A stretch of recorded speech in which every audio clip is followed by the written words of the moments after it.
My name is Olivia, 33 years old, and for 4 years of marriage, I kept the biggest secret of my life, just to see who truly loved me. I never told my husband that my father is the silent majority shareholder who owns $23 billion in stock at the exact corporate empire where his father works. My husband thought I was broke, powerless, and desperate for his family's approval. I wanted to believe he loved me, for me, not for a trust fund I never touched. But one rainy night in Seattle, he took me to an excruciatingly tense dinner with his parents. Instead of celebrating our anniversary, I got to see exactly how they treat a poor girl when they think she has absolutely nothing to offer. And the moment that manila envelope slid across the cold marble table, I knew my marriage was over. Before I continue this story, let me know where you are watching from in the comments below. Hit like and subscribe if you have ever had to hide your true worth from people who tried to tear you down. The evening started under the pretense of a family gathering at an exclusive Michelin star restaurant in downtown Seattle. Rain lashed against the floor-to-ceiling windows, blurring the sparkling city skyline. Inside, the atmosphere was suffocatingly pretentious. The crystal chandeliers cast a harsh light over our private dining area. Across from me sat my mother-in-law, Patricia. She wore a silk designer gown that probably cost more than what she assumed I made in an entire year. Her lips were painted a sharp red, curling into a permanent sneer the moment I sat down. Next to her was my father-in-law, Richard, swirling a glass of scotch with an air of absolute superiority. He did not even bother to greet me. I shifted in my chair, glancing at my husband, Nathan. He was staring at his plate, avoiding eye contact entirely. I had worn my best outfit, a simple black midi dress, trying so hard to fit into their wealthy world. But to them, I was entirely invisible. I was just the lowly freelance user interface designer who had somehow tricked their golden boy into a marriage he supposedly deserved better than. We had barely ordered appetizers when Patricia reached into her expensive handbag. She pulled out a thick manila envelope and slammed it onto the table. The sound echoed loudly over the soft jazz playing in the background. Without breaking eye contact, she pressed her manicured fingers against the paper and pushed it slowly across the smooth marble surface until it hit my water glass. I looked from the envelope to her face, genuinely confused. "What is this?" I asked, trying to keep my voice steady. Patricia smiled, but it was a cold, venomous expression that completely lacked any warmth. "Open it and find out," she said, leaning back in her chair and crossing her arms defensively. My hands trembled slightly as I unclasped the envelope. Inside, I found two specific items. The first was a cashier's check made out to my name for exactly $100,000. The second was a thick stack of legal documents. I recognized the bold black text at the top of the page immediately. They were divorce papers already fully filled out, lacking only my signature at the bottom. My heart hammered against my ribs. I stared at the sum on the check, the zeros blurring together. $100,000. To someone who actually struggled financially, it was a massive fortune. To my in-laws, it was spare change they were more than willing to throw away, just to get rid of me once and for all. "Take the money, Olivia," Patricia said. Her voice was dripping with absolute condescension. "Sign the papers and walk away quietly. We both know a lowly freelance designer like you will never see this kind of money in your entire lifetime. Consider it a generous severance package for 4 years of wasting my son's precious time." The sheer audacity of her words felt like a physical slap across the face. I felt my cheeks burn with a mixture of profound shock and rising anger. I looked across the table at Richard, who was now cutting into his steak as if destroying my entire life was just a casual Tuesday evening activity. He did not even flinch, but the real betrayal was sitting right next to me. I slowly turned my head to look at Nathan, my husband of 4 years, the man who had promised to stand by me through everything, the man I had supported and loved with all my heart. "Nathan," I whispered, my voice cracking just a fraction. "Did you know about this? Are you going to say anything?" I waited for him to stand up. I waited for him to slam his fist on the table, to grab my hand, to tell his mother that she was out of line. I waited for the man I married to show up and defend me against this vile attack. But Nathan did not move. He kept his eyes glued to his lap, his shoulders hunched in utter cowardice. The silence stretched between us heavy and toxic, confirming every terrible suspicion I ever had. A sharp, booming laugh shattered the suffocating silence at the table. It was not a laugh of relief, but one of pure, unrestrained mockery. The sound came from Jamal, my sister-in-law, Sydney's husband. Jamal was a highly successful hedge fund manager who carried himself with the supreme arrogance of a man who believed his net worth made him a god among men. He leaned back in his plush leather chair, adjusting the cuffs of his bespoke Italian suit. He picked up his $500 glass of vintage Bordeaux, swirling the dark crimson liquid with exaggerated slow motions.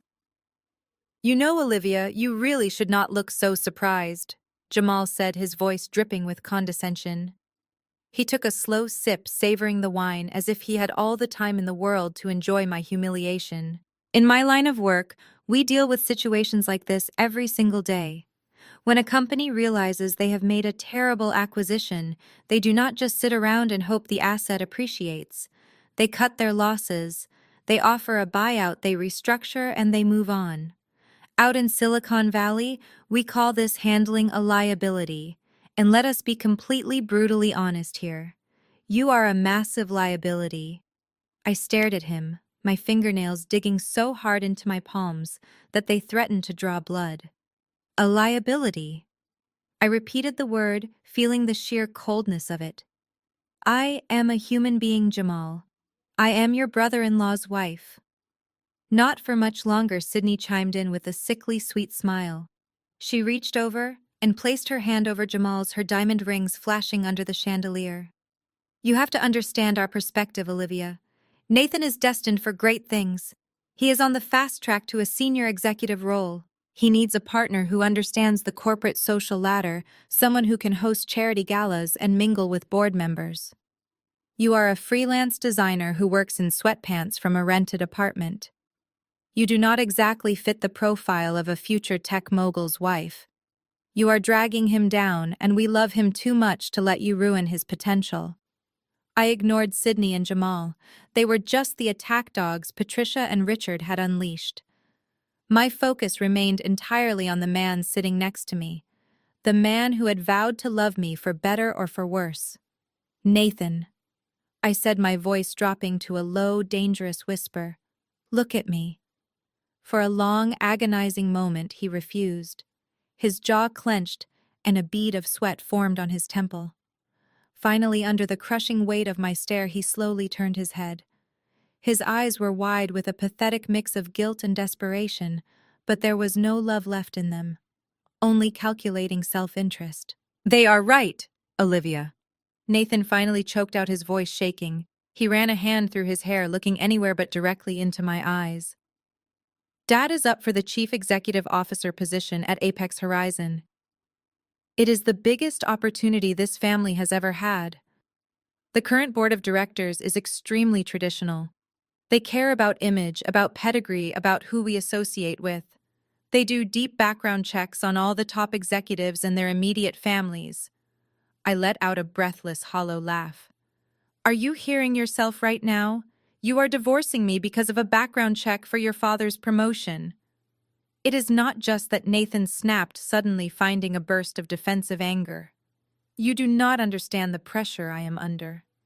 Every other vice president at the company has a wife who comes from old money or elite political connections. Dad has been grooming me to take over his current position when he moves up. I cannot walk into the Apex Horizon boardroom with a wife who designs mobile apps for local bakeries. It makes us look weak. It is an embarrassment to our entire corporate image. Dad said if I do not handle this quietly, he will cut me out of the succession plan entirely. I am sorry, Olivia, but I have to put my future first." The words hit me harder than any physical blow ever could. He was not just abandoning me. He was actively throwing me away to secure his own inheritance. He was trading our marriage, our shared history, and our future all for a corner office at Apex Horizon. An overwhelming wave of disgust washed over me completely, replacing the initial shock and heartbreak. They truly believed that $100,000 was enough to make the insignificant little freelancer disappear into the night. But as I sat there, a strange, calculating calm washed over my entire body. They had no idea who they were dealing with. I reached out and placed my fingers on the manila envelope. The thick paper felt heavy, but the weight of their expectations felt much heavier. I slowly pulled out the cashier's check. $100,000. I held it up, letting the harsh light of the crystal chandelier catch the official bank watermark. Patricia smirked, adjusting her posture. She clearly thought I was admiring the money, mesmerized by a sum she assumed I could only dream of possessing. Without breaking eye contact with my mother-in-law, I gripped the edges of the check. And then I tore it perfectly in half. The sharp sound of tearing paper was louder than I expected. I placed the two halves together and tore them again, then again, systematically reducing their ultimate bribe to worthless confetti. I leaned forward and casually sprinkled the shredded pieces into the half-eaten oyster shell, sitting directly on Patricia's plate. Her jaw dropped. The smug satisfaction completely vanished from her heavily contoured face. "What is wrong with you?" Patricia gasped. Her voice was shrill and trembling with genuine outrage. "Are you completely insane? That is more money than you will ever see in your pathetic life. You stupid, arrogant little girl." I did not answer her. I did not need to. The silence was my absolute answer, but my refusal to engage only infuriated the patriarch of the table. Richard, who had spent the entire evening treating me like an invisible ghost, finally decided to acknowledge my presence. He slammed his heavy fist down onto the marble table with violent force. The silverware clattered loudly against the china, and several diners at nearby tables turned around to stare at us in shock. "Listen to me very carefully, you ungrateful nobody," Richard snarled. His face had turned a deep, blotchy shade of purple. His voice was a low, menacing growl, carefully calibrated to intimidate me into absolute submission. "You think you can sit here and disrespect my family? You think you can throw my generosity back in my face and walk away unscathed? Let me tell you exactly what is going to happen to you now." He leaned aggressively across the table, his eyes narrowing with pure malice. "I am the vice president of Apex Horizon. I sit on the board of directors for half the tech conglomerates in the Pacific Northwest. I control the vendor contracts, the corporate partnerships, and the hiring pipelines. By tomorrow morning, I will make a few strategic phone calls. I will personally ensure that your name is permanently blacklisted from every single design agency, tech firm, and startup from Seattle to Portland." Richard paused, letting the crushing weight of his threat hang in the air. He was waiting for me to panic. He expected me to break down, to cry, to beg for mercy, and ask for a second chance. "You will never work in this industry again, Olivia," he continued, his tone dripping with venom. "You will be completely unemployable. You will lose your little apartment, you will lose your freelance clients, and you will end up exactly where you belong. In the gutter. Now you are going to pick up those divorce papers, you are going to sign them, and you are going to leave my son without a single penny to your name." Jamal nodded in agreement, a cruel smile returning to his face. "You really played your hand poorly, Olivia. You should have taken the cash when it was on the table. Now you get absolutely nothing." I looked at Nathan one last time. He was staring down at the shredded check in the oyster shell, looking almost sick to his stomach. But still, he said absolutely nothing to defend his wife. He had made his choice. They all had. I stood up from the table, gently smoothing out the front of my black dress. My movements were slow, deliberate, and entirely unbothered. The sheer lack of panic in my demeanor seemed to deeply confuse them. I did not scream, I did not cry, and I certainly did not beg. A waiter happened to be passing by our table. I raised my hand slightly to catch his attention. "Excuse me," I said softly. "I would like to pay for my sparkling water." Before Patricia or Richard could protest the disruption, I reached into my small leather clutch. I bypassed the standard debit card Nathan knew about and pulled out a solid metal card. It was an exclusive Centurion Black American Express, a card linked directly to an account they could not even begin to fathom. I kept the card angled away from the table so my soon-to-be ex-family could not see the distinctive sleek black metal or the name engraved on it. I slipped it into the leather folio the waiter held out. "Keep the change," I murmured to him. I turned my back on the people who had just spent the last hour trying to destroy my life. I did not look back as I walked out of the opulent dining room, completely ignoring Richard as he shouted my name. I pushed through the heavy brass doors of the restaurant and stepped out into the cold Seattle night. The rain was falling heavily, washing the streets clean. As the cold water hit my face, a fierce smile finally broke across my lips. They wanted a corporate war, and I was more than ready to give them one. I walked briskly through the heavy downpour toward the dimly lit valet lot. The young valet quickly brought around my 5-year-old sedan. It was a practical, unassuming vehicle that I deliberately chose to maintain my carefully constructed facade of financial mediocrity.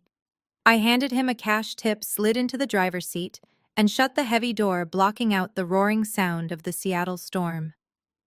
The interior of the car was freezing cold, but I did not bother turning on the heater. I just sat there in the dark, my hands gripping the leather steering wheel so tightly that my knuckles turned completely white. For 4 long years, I had lived an absolute lie. I forced myself to endure the snide remarks, the passive-aggressive insults, and the blatant disrespect from Nathan and his entire arrogant family. I did it because I wanted a normal, peaceful life. I desperately wanted a husband who loved Olivia, the freelance designer, not Olivia, the sole heir to a $23 billion empire. But tonight, Nathan proved that his love was entirely conditional. He was willing to sell me out for a corporate promotion. He was willing to let his father Richard crush my career just to secure his own pathetic place in the executive hierarchy.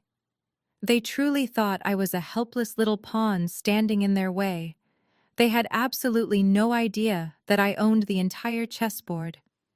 I reached into my wet designer purse and pulled out my phone. For an entire decade, I fiercely guarded my financial independence.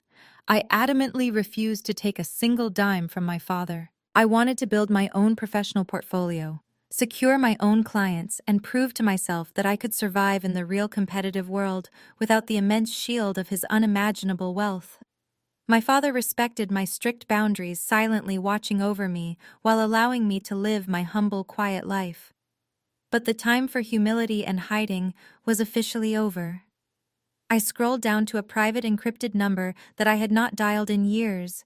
I pressed the call button and held the phone against my cold ear. It rang twice before a deep voice answered. Olivia. My father Harrison sounded genuinely surprised, but undeniably warm. Are you all right? It is incredibly late over there on the coast. Dad. I said, my voice steady and stripped of any lingering emotional vulnerability. You asked me a few years ago if I ever wanted to get involved with the board of directors at Apex Horizon. You said the majority seat was always waiting for me whenever I was finally ready to claim it. There was a brief, heavy pause on the other end of the line. I could clearly hear the faint sound of a heavy gold pen tapping against a solid mahogany desk. Yes, I remember that conversation vividly. Have you finally changed your mind? I took a deep breath, staring out through the rain-streaked windshield. I think it is time we clean house. My father did not ask for a lengthy, emotional explanation. He did not ask if I was being overly dramatic. He was a ruthless billionaire who built his massive empire by recognizing exactly when a tactical strike was necessary.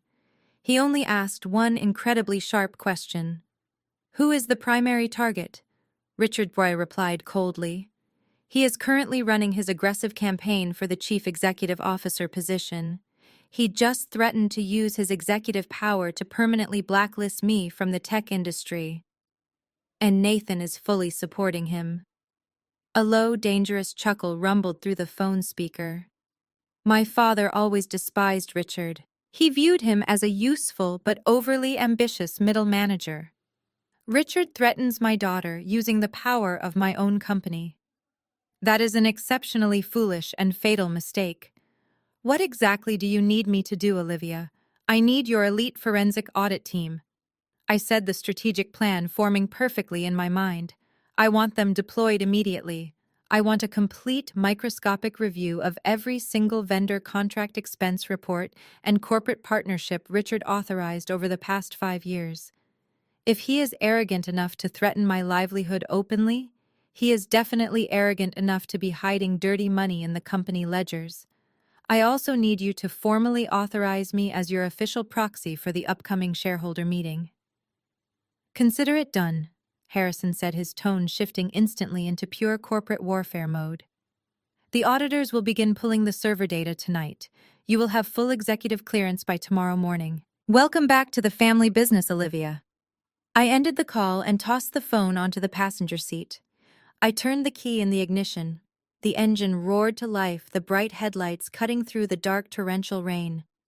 For years, I hid my true self to protect my fragile marriage. But Nathan and his family just burned that marriage to the ground.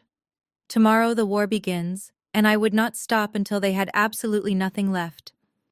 The weekend passed in a heavy, suffocating silence. Nathan never came home. He did not text, he did not call, and he did not send a single apology. He had officially drawn his battle lines, completely aligning himself with his parents. I spent Saturday and Sunday methodically organizing my personal documents and silently preparing for the inevitable fallout. When Monday morning finally arrived, the Seattle sky was a miserable pale gray, perfectly matching the harsh reality waiting for me on my phone screen. I woke up at 6, rolled over in the empty bed, and reached for my phone on the nightstand. The screen lit up with 3 new high-priority emails. I tapped the mail icon, my eyes adjusting to the bright light. All 3 emails were from my most lucrative freelance clients. These were the tech startups and boutique agencies I had spent 4 grueling years building solid relationships with. I opened the first email from a mid-sized software firm. It was short, cold, and entirely devoid of the friendly tone we usually shared. Effective immediately, we are terminating our user interface design contract due to unforeseen internal budget restructuring. The second email from a local commerce brand read almost exactly the same. The third one was just as brutally brief. Within the span of a single minute, my entire carefully constructed professional portfolio had been completely wiped out. My entire supposed livelihood was gone. Richard had not been bluffing at the restaurant. He had actually spent his weekend making phone calls, throwing his weight around as the powerful vice president of Apex Horizon. He wanted to ensure I woke up completely broke and thoroughly terrified. As I sat up in bed staring at the screen, my phone suddenly vibrated in my hand. It was an incoming call from an unsaved number. I answered it cautiously. "Hello, Olivia. It is Mark from Blue Shift Technologies," a hushed, nervous voice said on the other end. Mark was the CEO of my third client, the one who had just sent the final termination email. "Listen, I am calling you from a burner phone. I feel absolutely terrible about cutting your contract, but my hands are completely tied." I leaned back against the headboard, keeping my voice perfectly calm. "Tell me exactly what happened, Mark." He let out a heavy sigh of guilt. "First thing this morning, I got a direct call from Richard at Apex Horizon. He did not even bother to be subtle about it. He told me that if Blue Shift continued doing any business with you, Apex Horizon would permanently pull our enterprise software contract. Olivia, Apex represents 60% of our annual revenue. If we lose them, I have to lay off half my staff.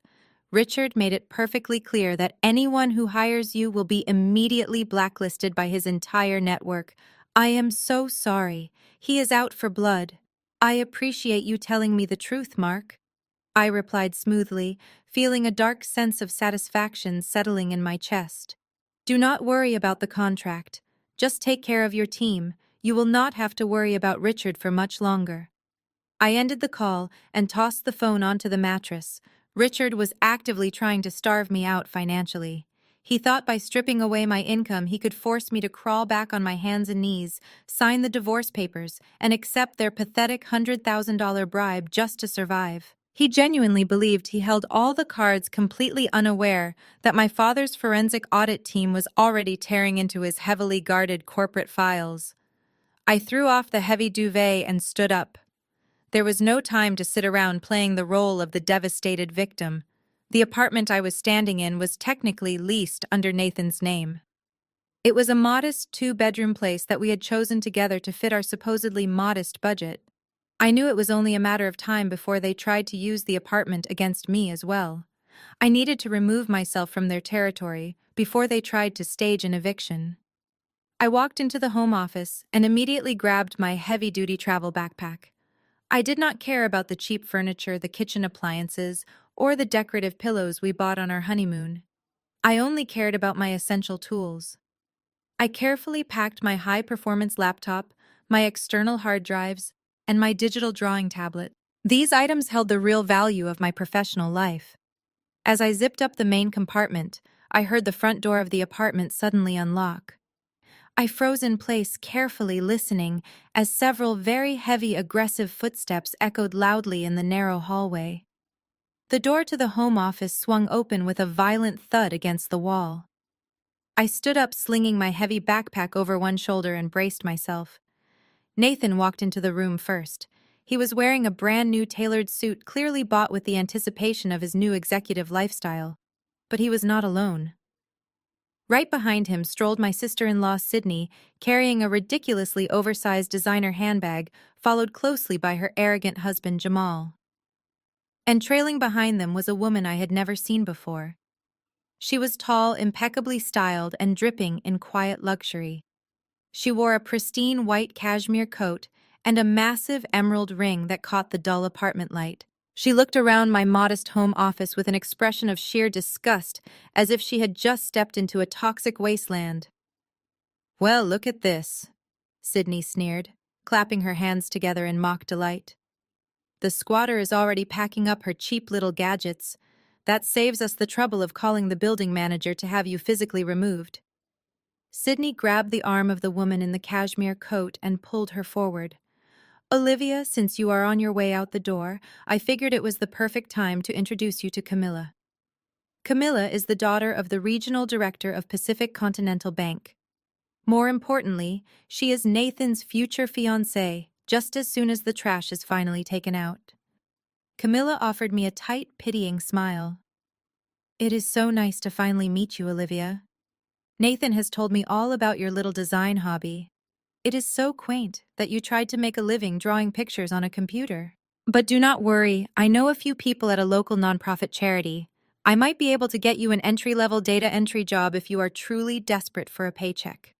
Nathan puffed out his chest, completely unashamed of parading another woman in front of his legal wife in the home we had shared for 4 years. "My dad cut your contracts this morning, Olivia," Nathan said, trying to sound authoritative but ultimately just sounding like a pathetic schoolyard bully. "I warned you not to disrespect my family at the restaurant. This apartment is legally under my name. You have exactly 5 minutes to hand over your keys and get out before Jamal calls the police and has you arrested for trespassing." Jamal leaned against the doorframe, checking his expensive gold watch with an exaggerated sigh. "Where is she going to go, Nathan? Richard completely zeroed out her income." Jamal let out that same booming, obnoxious laugh from the restaurant. "Looking at that heavy backpack, I strongly suggest you head straight to the nearest public bus station, Olivia. With gas prices these days, you really should not waste your limited funds driving that rusted-out sedan of yours. Actually, do you even have bus fare left? Let me check my pockets for some spare quarters to help you out." The sheer audacity of the scene playing out in front of me was almost comical. Nathan was so desperate for his father's approval and corporate advancement that he had allowed his sister to arrange a replacement wealthy fiancé before our divorce papers were even formally filed. They were reveling in my supposed financial destruction. They wanted me to scream. They desperately wanted me to throw a hysterical fit to verbally attack Camilla, or to fall to my knees and beg Nathan for mercy. It would perfectly validate their twisted belief that I was a worthless nobody, who was nothing without their generous charity. I slowly bit the inside of my cheek, tasting a faint hint of iron, and forced my face into a perfectly blank, unreadable mask. Let them inflate their massive egos. Let them think they had flawlessly executed the perfect corporate execution. Every single arrogant word leaving their mouths was just another nail in their collective coffin. They had no idea that my father's ruthless forensic audit team was already ripping through their precious corporate servers. I did not offer them the satisfaction of a reaction. I simply turned my back on them and walked over to the shared desk in the corner of the room. I still needed to retrieve my external backup drives before I left this toxic place forever. "Oh, look," Jamal taunted from the doorway. "She is giving us the silent treatment. How incredibly mature. Make sure you do not steal any of Nathan's expensive office supplies on your way out, sweetheart." I tuned out their cruel laughter, keeping my eyes fixed firmly on the desk as I reached for my computer cables. I tuned out their cruel laughter, keeping my eyes fixed firmly on the desk as I reached for my computer cables. The shared workspace was a physical representation of our marriage. My side was meticulously organized, while Nathan always left his digital and physical mess for me to clean up. Today was no different. As I reached behind the large dual monitor setup to unplug my primary 2 terabyte solid-state drive, the main screen suddenly woke up from sleep mode. Nathan had been in such a rush to parade his new wealthy trophy into the apartment that he had completely forgotten to lock his administrative workstation. I stared at the glowing screen. A notification window was aggressively blinking in the bottom right corner. It indicated that his secure cloud autosync was currently active and downloading a massive batch of files to the local hard drive. My eyes instinctively scanned the desktop. Tucked away in the far corner of the screen, completely separate from his usual disorganized clutter of management presentations and fantasy football spreadsheets, was a single folder. It had a sleek lock icon next to the title. The folder was simply named Project Horizon. Behind me, I could hear Sydney loudly complaining to Camilla about the cheap quality of the living room carpet. Jamal was opening the refrigerator, mocking our lack of expensive champagne. They were so utterly absorbed in their own arrogant performance that they paid absolutely zero attention to what I was actually doing at the desk. I knew I only had a few precious minutes before Nathan inevitably demanded that I step away from his precious computer. My fingers hovered silently over the mechanical keyboard. A standard encrypted folder at Apex Horizon required a dual authentication bypass, but Nathan was notoriously lazy with his digital security. He always complained that complex passwords were too hard to remember. I clicked on the folder. A password prompt popped up instantly. I did not even have to think about it. I typed in the name of his childhood golden retriever, followed by the year he graduated college. Buster 2011. I pressed the enter key. The lock icon immediately vanished. The folder burst open, revealing dozens of subfolders. I fully expected to find stolen user interface design files, or perhaps confidential internal memos about his father's upcoming promotion. Instead, the screen was instantly flooded with highly complex financial spreadsheets. I quickly opened the master document labeled Fourth Quarter Vendor Disbursements. My eyes darted across the rows and columns. This was not a standard corporate budget.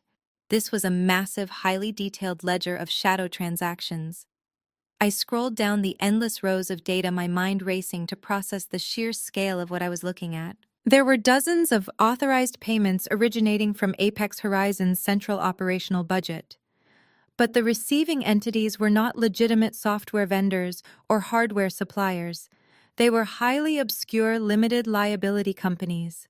And as I cross-referenced the routing numbers listed in the adjacent columns, a chilling realization washed over me. Several of these offshore routing codes perfectly matched the proprietary investment portfolios managed exclusively by Jamal's elite hedge fund. Nathan and Richard were not just maneuvering for a simple corporate promotion. They were actively siphoning millions of dollars out of my father's company and funneling the stolen capital directly into Jamal's private accounts. They were using fake vendor contracts to systematically bleed Apex Horizon dry. The sheer arrogance of keeping such damning evidence on an unsecured home network was absolutely staggering, but it perfectly aligned with their collective belief that they were entirely untouchable. My heart pounded against my ribs, but my hands remained perfectly steady. I minimized the spreadsheet window and quickly dragged the entire Project Horizon master folder directly into my connected external hard drive. The progress bar flashed across the screen. 10%, 40%, 80%. I silently urged the transfer to speed up. Just as the bar hit 100% and the completion chime sounded softly, Nathan finally walked into the room. "What are you doing over there?" Nathan snapped, his voice laced with sudden suspicion. He stepped away from Camilla and marched toward the desk. I swiftly ejected my external drive, unplugged the cable, and slipped the small metal device securely into the hidden interior pocket of my backpack. I closed his laptop lid with a sharp snap, plunging the monitors back into darkness. "Just grabbing the last of my things," I replied evenly. I slung the heavy bag over my shoulder and turned to face them. I walked straight past Nathan, completely ignoring the confused anger on his face. As I reached the front door, I looked back at the four of them standing in the living room. "Keep the apartment," I said softly. "You are going to need a place to hide very soon." The heavy apartment door clicked shut behind me, sealing my past 4 years into a tomb of lies. I walked briskly down the long hallway and took the cold concrete stairs, needing the physical exertion to burn off the adrenaline flooding my system. By the time I reached the parking garage and tossed my backpack onto the passenger seat, the rain had started pouring again. I drove away without giving the building a single backward glance. I needed a place where Nathan and his arrogant family would never think to look for me. I bypassed the luxurious downtown hotels and drove straight to a rundown, neon-lit motel on the outskirts of Seattle. It was a cheap place that rented out rooms by the hour and demanded cash up front. The clerk at the front desk barely looked at me as I slid a crisp $50 bill across the scratched counter. He handed me a brass key, and I walked to room 12. The room smelled faintly of stale cigarettes and cheap bleach, but it had a sturdy desk and a functional power outlet. That was all I needed. I locked the deadbolt, pulled the heavy blackout curtains shut, and immediately set up my makeshift command center. I pulled my high-performance laptop out of my backpack, plugged in the power adapter, and connected the external hard drive containing the stolen Project Horizon folder. My fingers flew across the keyboard as I booted up my encrypted data analysis software. I am a designer by trade, but working in the tech industry requires a deep understanding of data architecture. I opened the master spreadsheet and began running automated scripts to organize the raw financial data. The initial shock of discovering the offshore routing numbers at the apartment was rapidly transforming into cold, calculated clarity. I spent the next 3 hours meticulously tracing every single transaction row by row. Richard and Nathan had established a highly sophisticated embezzlement ring right under the noses of the corporate accounting department at Apex Horizon. The scheme was remarkably brazen. Richard, using his high-level security clearance as vice president, would authorize massive payouts for imaginary software licenses and phantom hardware upgrades. Nathan, operating as a mid-level manager, would forge the delivery receipts and sign off on the fake vendor invoices. But the money did not just vanish into thin air. That was where Jamal came in. I opened a secondary document detailing the receiving accounts. The funds were being systematically wired to a network of 7 different limited liability companies registered in tax havens like the Cayman Islands and the British Virgin Islands. I ran a reverse search on the corporate registration numbers using a private financial database my father had given me access to years ago. The results popped up on my screen, illuminating the dark motel room with the undeniable truth. Every single one of those offshore shell companies was listed as a subsidiary asset managed entirely by Jamal's elite hedge fund. Jamal, the man who had just stood in my living room mocking my freelance income, was aggressively laundering millions of dollars stolen directly from my family's corporate empire. He was taking the embezzled corporate funds, washing the money through his investment portfolios, and paying out clean, untraceable dividends to Richard and Nathan. They were using my father's money to finance their luxury cars, their designer wardrobes, and Camilla's emerald engagement ring. I leaned back in the cheap plastic chair, staring at the glowing monitor. The sheer scale of the theft was staggering. According to the bottom line of the master spreadsheet, they had successfully siphoned over $12 million from Apex Horizon over the last 36 months alone. They truly believed they were criminal masterminds. They thought they had successfully manipulated the corporate system to secure their own immense wealth. They were not just arrogant social climbers. They were highly organized corporate felons, actively stealing from a silent billionaire who could crush them with a single phone call. A slow, dangerous smile crept across my face. I reached over and tapped the solid metal casing of my external hard drive. This tiny piece of hardware was no longer just a backup drive. It was a loaded weapon. I had the exact account numbers, the forged signatures, the routing data, and the digital timestamps. I had everything I needed to completely destroy their lives, strip them of their stolen wealth, and send all three of them to federal prison. But before I unleashed my father's elite forensic audit team to completely finish the job, I had one final personal task to complete. I needed to look Nathan directly in the eyes one last time and issue a warning. I texted Nathan from my secure, untraceable burner phone, demanding a meeting at an upscale downtown coffee shop. Surprisingly, he agreed immediately, likely believing I was finally ready to surrender. I arrived early, ordered black coffee, and chose a table near the glass windows. I watched the busy Seattle street, mentally preparing for the final conversation with my husband. Nathan walked in right on time, wearing another expensive new suit. He did not order anything. He marched over, pulled out the chair, and sat down with a heavy sigh of profound annoyance. Looking at my plain clothes, he misread my calm demeanor as defeat. "Have you come to your senses, Olivia?" Nathan asked, crossing his arms. His tone was strictly business. "I lack time today. Camilla and I are touring luxury real estate in downtown Bellevue. I brought the divorce papers. Sign them right now so we can move on." I ignored the cruel mention of his new wealthy girlfriend. Leaning forward, I looked directly into his eyes, searching for the decent man I had married. "Nathan, I need to ask you something important. Are you absolutely certain you want to follow through with this?" He rolled his eyes. "Oh, please, Olivia. Do not start begging. It is pathetic." I explained the situation. "My father is about to be named Chief Executive Officer of Apex Horizon. I am moving up to Vice President. You do not fit into that world." "I am not talking about our marriage, Nathan," I said softly. "I am talking about the company. I am talking about what your father is doing behind the scenes, the vendor payouts, the offshore accounts. Do you realize how dangerous playing those games with corporate funds is?" For a brief second, genuine panic flashed across Nathan's eyes, but his ingrained arrogance quickly extinguished it. He forced a harsh, mocking laugh. Several people turned to look, but he did not care. "You are completely losing your mind," Nathan sneered, leaning closer to me so only I could hear his venomous words. "You are so desperate to ruin my success that you are actually making up insane conspiracy theories. What do you think you know, Olivia? You are a freelance graphic designer who draws buttons for mobile apps. You know absolutely nothing about high-level corporate finance. My father is a genius.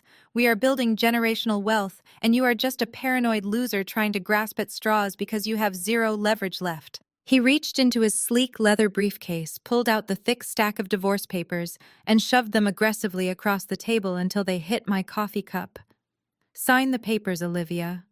Take your miserable life somewhere else, and leave the real business to the adults. If you ever mention these ridiculous accusations again, I will have Jamal's lawyers sue you for defamation so fast it will make your head spin." I looked at the documents, then back up at his smug, arrogant face. He had failed the final test.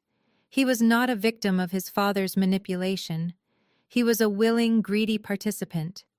I reached out, picked up the pen he had tossed onto the table, and calmly slid the papers into my bag without signing them. "I will review these on my own time," I said evenly. "Suit yourself?" Nathan scoffed, standing up abruptly. "But your time is completely up." He turned and stormed out of the coffee shop without another word.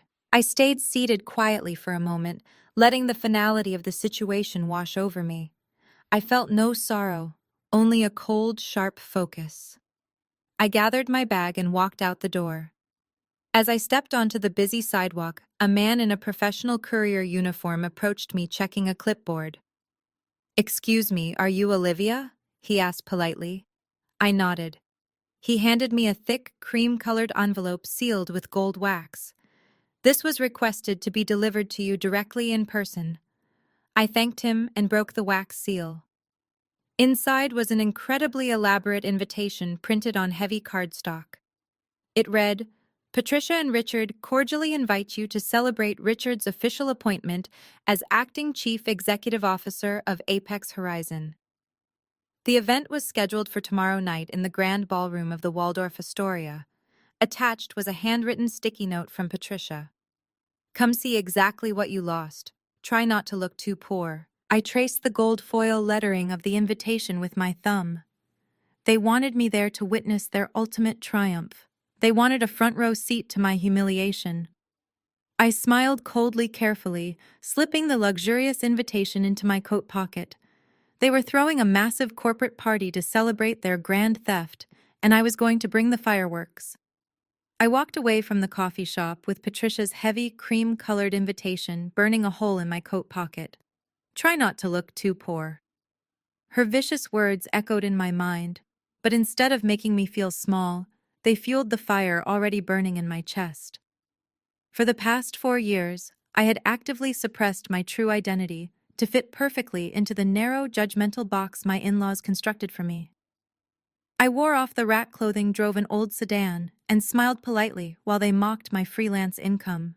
I did it all because I deeply craved a normal, quiet life. When I graduated from university at 22, my father, Harrison, offered me the world. He wanted to instantly transfer a massive trust fund into my name and introduce me to the elite high society circles of Seattle. But I adamantly refused. I had watched immense wealth corrupt people my entire life, turning them into cold monsters who only valued others based on their net worth. I desperately wanted to prove that I could build a successful career on my own merits. I became a user interface designer because I loved creating digital experiences, not because I needed to amass a corporate empire. More importantly, I wanted to find a partner who loved me for my mind, not my father. I thought Nathan was that person. I believed his modest ambitions meant he valued a simple, honest life. I was tragically wrong. He was just as greedy as the rest of his family, only lacking the initial capital to show his true colors. Now that he had stolen that capital from my family, his mask had completely fallen off. I finally saw the real monster inside him. I flagged down a taxi and gave the driver the address to an exclusive private bank in the financial district. The teller behind the bulletproof glass recognized my face immediately. He quickly escorted me to the subterranean vault level, unlocking a massive steel door to my private safety deposit room. I stepped inside the brightly lit room and placed my hand on the biometric scanner of the largest titanium lockbox. The heavy drawer slid open with a smooth mechanical hum. Inside lay the physical proof of my true inheritance waiting patiently. I carefully lifted out a large garment bag. Inside was a custom-made haute couture gown my father had commissioned for me in Paris. It was a stunning floor-length dress made of heavy silk, colored in a deep midnight blue that seemed to absorb the light around it. It was elegant, powerful, and screamed of old money in a way Patricia's flashy designer labels never could. Next, I reached into the back of the drawer and pulled out a heavy mahogany jewelry box. Resting on a bed of black velvet was a breathtaking diamond necklace. It featured a flawless center stone surrounded by dozens of brilliant cut diamonds. My father had purchased it for me at an auction for $2 million. I had always thought it was too ostentatious to wear, But as I lifted the cold stones from the box, I realized it was not just jewelry. It was armor. I spent the next afternoon at a luxury hotel suite transforming myself for the gala. A professional styling team arrived to handle my hair and makeup, sweeping my hair up into a sharp style that exposed my neck and shoulders. I slipped into the midnight blue silk gown. It fit flawlessly. Finally, I fastened the diamond necklace around my neck. The heavy stones rested against my collarbone, catching the light and throwing brilliant sparks across the room. I carefully paired it with stunning diamond drop earrings that framed my face perfectly, completing the entire transformation. I looked at my reflection in the full-length mirror. The tired freelance designer who cowered at family dinners was gone. Staring back at me was the sole heir to the Apex Horizon empire. The woman who held absolute power to destroy Richard, Patricia, Jamal, and Nathan with a single command. I picked up my sleek evening clutch, ensuring my external hard drive and the unsigned divorce papers were safely tucked inside. I was completely ready to step right into the lion's den. I walked out of the suite, the soft rustle of my silk gown sounding like a drawn sword in the empty hallway. They wanted a show. I would give them a corporate execution they would never forget. For years they mistook my kindness for weakness and my silence for stupidity. But tonight changes absolutely everything. Real power does not need to shout to be heard. Real power simply arrives. The elevator dinged softly, opening to the lobby below. I stepped inside, my chin held high. The lobby of the hotel was quiet, a stark contrast to the storm I was about to unleash. I walked out through the revolving doors, where a sleek black Maybach was already waiting. My father had sent his personal driver to ensure my arrival was flawless. I slid into the luxurious leather back seat. The drive to the Waldorf Astoria was a short blur of city lights. When the Maybach pulled up to the grand entrance, the valet rushed forward. I stepped out, the cool night air brushing against my bare shoulders. Photographers went off capturing the mysterious woman in the midnight blue haute couture gown. I ignored them and walked up the marble steps. The grand ballroom was a spectacular display of excessive corporate wealth. Crystal chandeliers cast a golden glow over hundreds of Seattle's elite. Waiters glided through the crowd carrying silver trays of champagne. I paused at the top of the staircase, scanning the massive room. It did not take long to spot them. Richard, Patricia, Nathan, Sydney, and Jamal were standing near the center, holding court like royalty. Nathan had his arm wrapped tightly around Camilla, parading his new heiress girlfriend. I began my descent down the grand staircase. People naturally parted from me, their eyes drawn to the blinding sparkle of the $2 million diamond necklace resting against my collarbone. Sydney was the first to notice me. Her smug smile instantly vanished, replaced by sheer shock. She grabbed Patricia's arm, pointing a shaking finger. Patricia turned around, her jaw practically hitting the floor. Her shock quickly morphed into venomous anger. She marched aggressively through the crowd, blocking my path. "Well, aren't you just full of desperate surprises?" Patricia hissed, darting her eyes greedily over my diamonds. "I suppose you maxed out your last remaining credit card to rent this ridiculous costume. Are you seriously trying to scam some rich old man here tonight because my son finally threw you out? Let me guess, the jewelry is made of cheap cubic zirconia from a discount mall. Turn around and leave before I have security throw you out for crashing a private corporate event." I simply smiled, sipping from a champagne glass I had grabbed. "I actually received a personalized invitation, Patricia." I pulled the cream-colored card from my clutch. "You told me to come see what I lost. So here I am." Before she could respond, Jamal strutted over, flanked by 3 incredibly wealthy-looking men in bespoke suits. These were his elite hedge fund investors. Jamal looked me up and down, letting out his booming laugh to draw their attention. "Gentlemen," Jamal announced loudly, "allow me to introduce my soon-to-be ex-sister-in-law. She used to draw pretty pictures on a computer before she went entirely bankrupt this morning. She knows absolutely nothing about real money. She probably thinks a capital gains tax is a penalty for driving too fast." The investors chuckled politely, but I did not break my composure. "That is an interesting choice of topic, Jamal," I said, my voice perfectly clear. especially considering your firm recently advised clients to utilize the double Irish with a Dutch sandwich routing method to bypass domestic corporate tax. Jamal's smug smile faltered slightly. The investors immediately stopped laughing, suddenly paying very close attention. It is a fascinating strategy, I continued casually.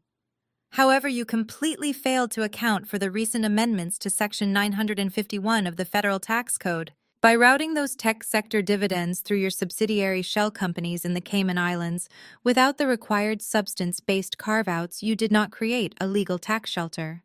You triggered an automatic Subpart F income inclusion. Your clients are now legally liable for a massive retroactive tax penalty, plus federal fraud fines. The color completely drained from Jamal's face. He opened his mouth, but no words came out. One of the older investors turned to him with a furious glare. "Is she right, Jamal? Have you been exposing our capital to federal Subpart F penalties?" Jamal stammered desperately, trying to formulate an excuse. "Gentlemen, she does not know what she is talking about. She is just a clueless freelance designer." The investor scoffed in disgust. "She just quoted the exact federal tax code amendment my own legal team warned me about last week. You confidently told me it was handled. We will be having a very serious discussion about my portfolio on Monday morning." The three wealthy men turned their backs and walked away in absolute disgust, leaving Jamal completely humiliated and visibly sweating. I gave him a sweet, condescending smile. "You really should read the fine print before trying to play with the big boys, Jamal. It always saves a lot of unnecessary embarrassment." Jamal stood frozen in the center of the ballroom, his mouth opening and closing like a suffocated fish. The three hedge fund investors did not look back as they disappeared into the crowd, immediately pulling their phones out to call their legal teams. I took another slow sip of my champagne, thoroughly enjoying the sheer panic radiating from my sister-in-law's husband. Before Jamal could muster a pathetic defense, a heavy hand clamped down tightly on my bare arm. I turned to see Nathan. He had quickly abandoned his new heiress girlfriend on the other side of the room the moment he saw me dismantling Jamal. His face was a conflicting mask of deep intimidation and desperate anger. He dragged me away from the center of the room, pulling me toward a secluded alcove near the massive floor-to-ceiling windows overlooking the Seattle skyline. I effortlessly wrenched my arm out of his grip, smoothing the dark silk of my gown. "What kind of insane stunt are you trying to pull here?" Nathan hissed, keeping his voice low so the passing waiters would not hear him. He nervously scanned my midnight blue dress and the blinding diamond necklace, his eyes darting back and forth as if trying to calculate the exact cost of my appearance. "Who did you borrow all this from? You are going to embarrass yourself, Olivia. You do not belong in a room with these people." "I am doing perfectly fine, Nathan," I replied, keeping my voice light and completely unbothered. "In fact, I was just offering Jamal some free financial consulting. He really needs to hire better accountants." Nathan ran a hand through his perfectly styled hair, clearly rattled by my absolute lack of fear. He took a deep breath, visibly shifting his strategy. Bullying had failed at the restaurant. Threats had failed at the coffee shop. Now he was going to try and play the benevolent savior. He stepped closer, lowering his voice into a tone of fake sympathy that made my skin crawl. "Listen to me, Olivia." Nathan began, attempting a soft, diplomatic smile. "I know you are angry. I know Dad completely destroyed your freelance career this morning, and you are acting out because you are desperate and broke. I actually feel terrible about how things escalated at the apartment.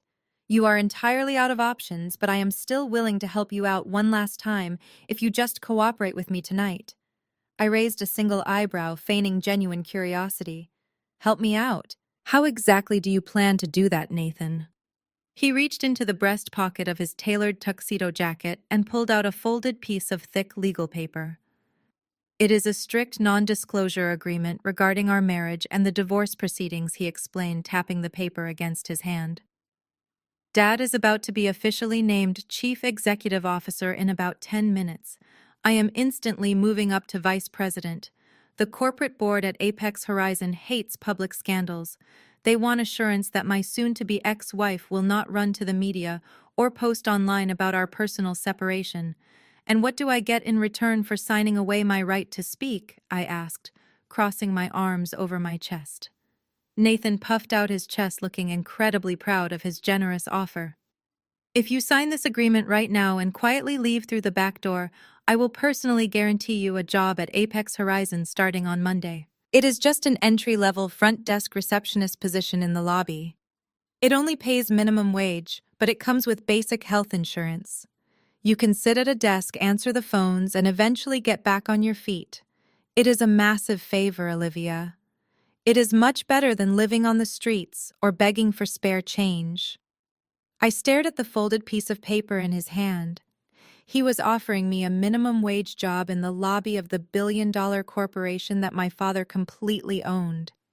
He genuinely believed he was throwing a life preserver to a drowning woman, utterly blind to the fact that I was the one controlling the entire ocean.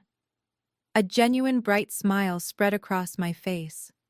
I reached out and gently pushed his hand away, refusing the document. I appreciate the incredibly generous offer, Nathan.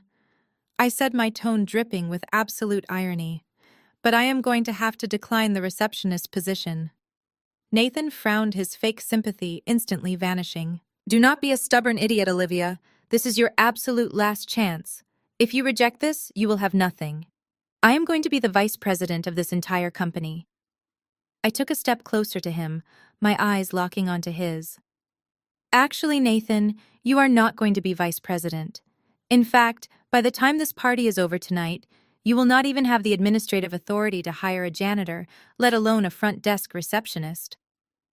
Before Nathan could process the meaning behind my bold warning, the grand ballroom lights suddenly dimmed. A loud microphone feedback whine echoed through the massive room, instantly drawing everyone's attention toward the main stage. It was time for the main event.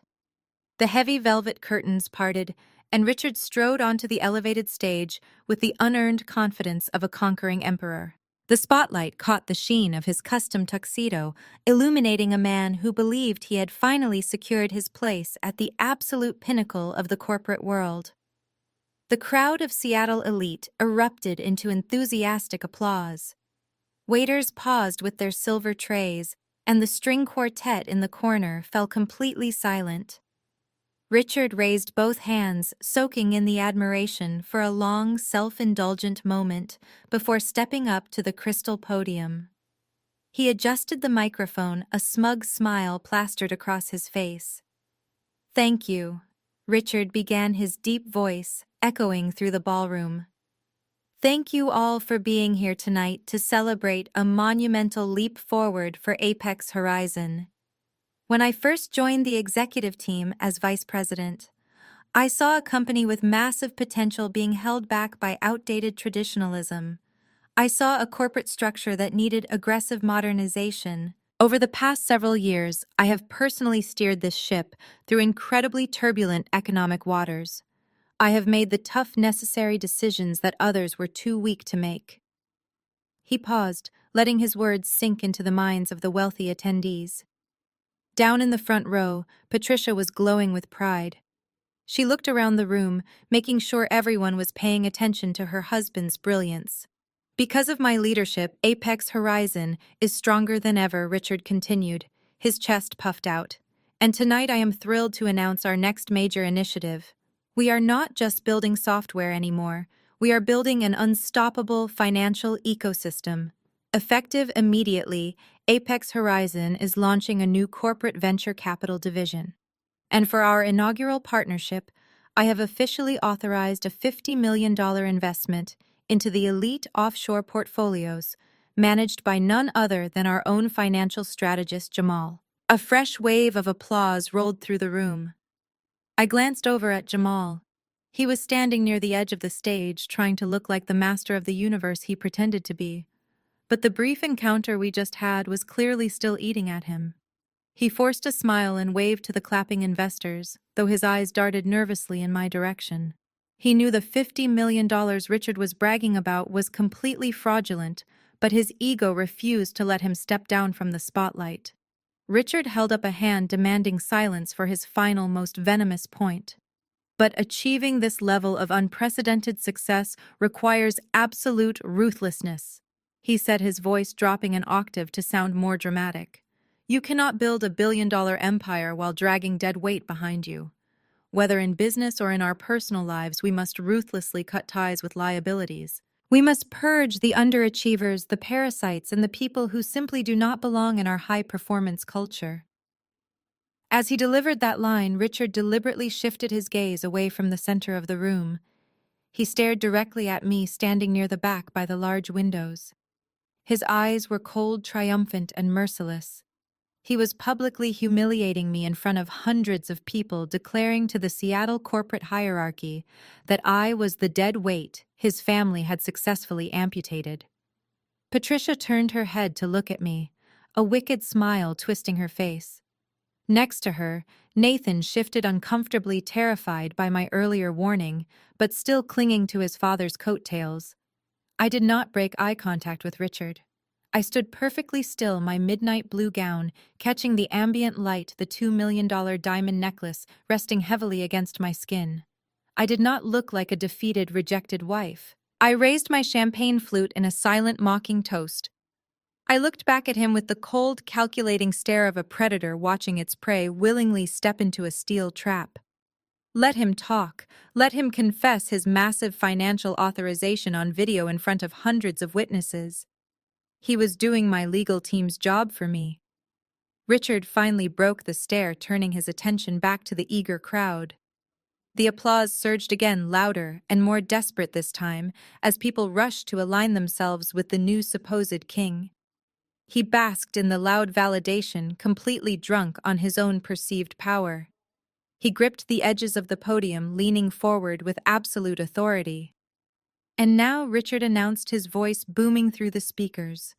To formalize this new era of aggressive expansion, I would like to invite the chairman of the board of directors up to the stage. It is time to make this transition official and sign the documents naming me the new chief executive officer of Apex Horizon. A heavy leather-bound portfolio was carried onto the stage by a young executive assistant. The crowd hushed, anticipating the final ceremonial signature that would crown Richard as the absolute ruler of the company. However, the chairman of the board of directors did not look like a man ready to celebrate. Thomas, a seasoned corporate veteran with decades of experience, stood up slowly from his seat in the front row. His face was pale and a visible sheen of sweat coated his forehead. He clutched his own stack of documents tightly against his chest as he walked up the short flight of stairs to the stage. Instead of warmly shaking Richard by the hand and presenting the ceremonial pen, Thomas approached the microphone with extreme hesitation. He looked out at the sea of expectant faces, then turned to Richard, clearing his throat nervously. The sharp sound echoed through the grand ballroom, instantly cutting through the celebratory atmosphere. Richard Thomas began, his voice wavering slightly. Before we can legally proceed with the signing of these executive documents, I must address a critical matter of corporate governance. Richard frowned, clearly irritated by the unplanned interruption. He leaned into the microphone, forcing a tight, patronizing smile. Thomas, my friend, we are in the middle of a celebration here. Let us save the boring legal paperwork for Monday morning. The board has already voted. The decision is unanimous. It is not unanimous, Richard. Thomas corrected his voice, gaining a fraction of stability, as he cited the corporate law he knew so well. As you are fully aware, the executive board only controls 35% of the voting shares. According to Article 4, Section 7 of the Apex Horizon corporate bylaws, the appointment of a new chief executive officer requires an absolute supermajority. We cannot finalize this promotion without the explicit physical proxy signature of our silent majority shareholder. A wave of confused murmuring swept through the ballroom. Many of the newer investors and lower-level executives had no idea that a single individual controlled a massive 65% of the company. They had always assumed the board of directors held the true power. Richard rolled his eyes, letting out a loud, theatrical sigh of pure exasperation. He waved his hand dismissively at Thomas, treating the esteemed chairman like a bothersome intern. Oh, for heaven's sake, Thomas. Are we really doing this right now? You are holding up the entire gala over a meaningless bureaucratic technicality. It is not a technicality, Richard Thomas insisted, gripping the edges of the podium. It is the fundamental law of this corporation. Richard snatched the microphone, determined to reclaim his moment of glory. Ladies and gentlemen, please excuse our chairman's dedication to the fine print. Yes, there is a silent partner who provided the initial capital for this company decades ago. But that individual is practically a ghost. He has never attended a single shareholder meeting. He has never stepped foot inside our corporate headquarters. He leaves the actual grueling work of running this empire to leaders like me. His approval is a mere formality, a rubber stamp that my legal team will easily secure by next week. We are not going to let a missing signature from an absent billionaire ruin our historic night. The crowd offered a few hesitant claps, but the mood in the room had fundamentally shifted. Investors do not like uncertainty, and the sudden revelation of a silent owner holding absolute veto power made the wealthy attendees extremely nervous. Patricia scowled from the front row, glaring at Thomas for ruining her husband's perfect photo opportunity. Nathan shifted his weight from side to side, looking completely lost. Thomas did not back down. He stepped closer to Richard, completely ignoring the microphone, but his voice carried in the tense silence. You do not understand, Richard. I received an urgent, highly classified communication from the majority shareholders' elite legal counsel less than an hour ago. The proxy has been officially activated. Richard froze, his arrogant smile finally cracking. What are you talking about? Activated. The silent owner is not ignoring the vote this time. Thomas explained, his face completely grim. He has appointed an official representative holding full executive proxy power. And that representative informed my office that they would be attending this gala tonight to cast the deciding vote in person. We cannot sign anything until they arrive. We are legally paralyzed. Richard's face flushed with a mixture of profound shock and rising fury. He looked frantically around the massive ballroom, scanning the crowd of wealthy socialites, tech moguls, and politicians. Who is it? Richard demanded, his voice losing all of its polished charm. Who did he send? I do not know, Thomas admitted, wiping his brow. The legal team refused to provide a name. They simply said the representative is already here in the building, and they are fully prepared to address the board immediately. The ballroom fell into a state of absolute breathless silence.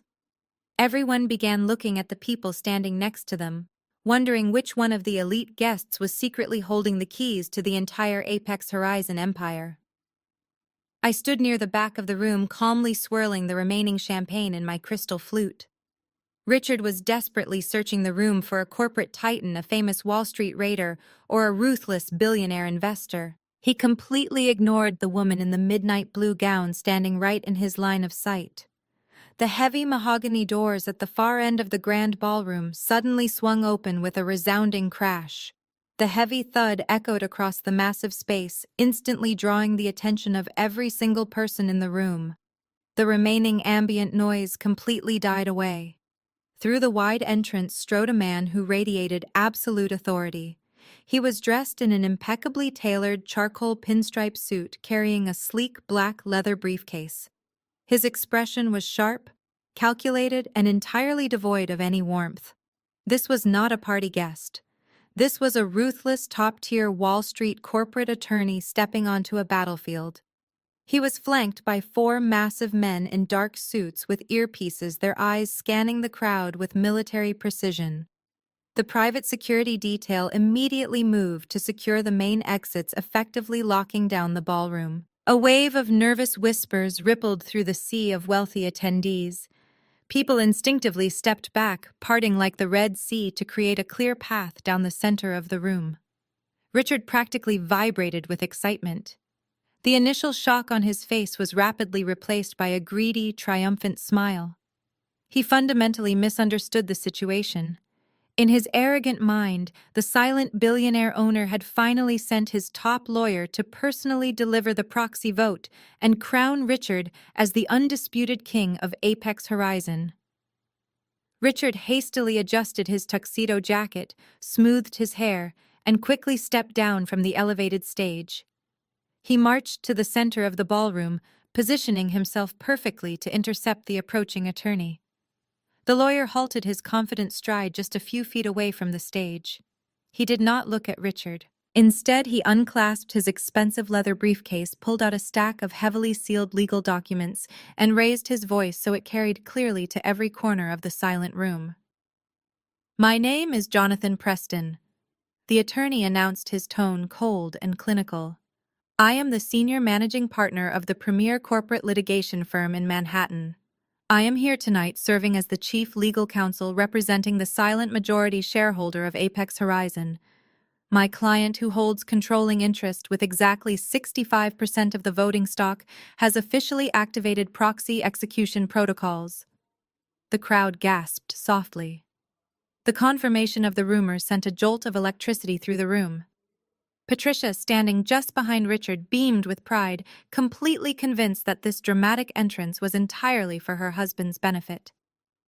Nathan stood beside her, his chest puffed out fully, believing their family was about to ascend to a level of untouchable wealth. Richard stepped forward, extending his right hand with a wide, confident grin. "Jonathan? It is an absolute pleasure to finally meet you," Richard boomed, projecting his voice for the audience. "We have been waiting for your arrival. Please hand me the proxy documents so we can get this minor formality out of the way and continue celebrating my new position as Chief Executive Officer." Jonathan Preston slowly lowered his documents. He looked at Richard's outstretched hand with an expression of profound boredom. He did not reach out to shake it. He did not offer a polite smile. He simply stared at Richard as if he were looking at an annoying insect that had accidentally wandered into a high-stakes corporate boardroom. "I am not here to hand you anything," Richard Jonathan replied, his voice cutting through the air like a frozen blade. "And I am certainly not here to authorize your promotion. I am here to formally announce that the majority shareholder's legally appointed representative is already standing in this very room. They hold absolute executive power, and they alone will determine the future leadership of this corporation tonight." Richard let out a booming laugh, completely unfazed. He turned to the crowd, opening his arms wide. "Well, fantastic. Where is this mysterious representative? Let them step forward so I can personally shake their hand and thank them for trusting my brilliant leadership." Jonathan did not laugh. He simply turned away from Richard, leaving the arrogant man standing foolishly with his hands still suspended in the empty air. The ruthless Wall Street attorney began walking down the center aisle, moving deliberately toward the back of the ballroom. Richard frowned, pivoting on his heel to watch the lawyer. The entire crowd turned in unison, tracking Jonathan's exact movements. The attorney walked straight past the front row of elite investors. He walked past the stunned members of the board of directors. He walked past Jamal, who was still sweating profusely from our earlier confrontation. Jonathan Preston kept walking until he reached the very back of the room. The crowd frantically parted, leaving me standing completely alone by the floor-to-ceiling windows. The attorney stopped exactly 2 feet in front of me. He snapped his heels together and offered a deep, respectful bow to the woman in the midnight blue gown. Jonathan Preston straightened his posture, maintaining an expression of absolute professional reverence. "Good evening, Ms. Olivia," he said, his voice carrying perfectly in the dead silent room. "The forensic audit you requested from your father last night is completely finished. I have brought the final verified results for your immediate executive review." The sharp sound of shattering crystal violently pierced the heavy silence. Patricia, standing near the front of the stage, had dropped her expensive champagne flute. The glass exploded into 100 pieces on the polished marble floor, the sparkling liquid pooling around her designer shoes. She did not even blink. Her mouth hung open, her eyes darting frantically between my calm face and the top-tier Manhattan lawyer who was currently treating me like corporate royalty. A few feet away from her, Nathan looked as though he had been physically struck in the chest with a sledgehammer. All the color rapidly drained from his face, leaving him a sickly pale white. He had stopped breathing entirely. His hands hung limply at his sides, and the arrogant posture he had carried all evening instantly crumbled into dust. He stared at me with wide, terrified eyes. In that single defining moment, the horrifying realization finally washed over him. The modest apartment, the old sedan, the freelance graphic design career. It had all been a deliberate test to see if he loved me for who I was, and he had failed spectacularly. The pathetic minimum wage receptionist job he had just offered me echoed in his mind, finally taking on its true humiliating context.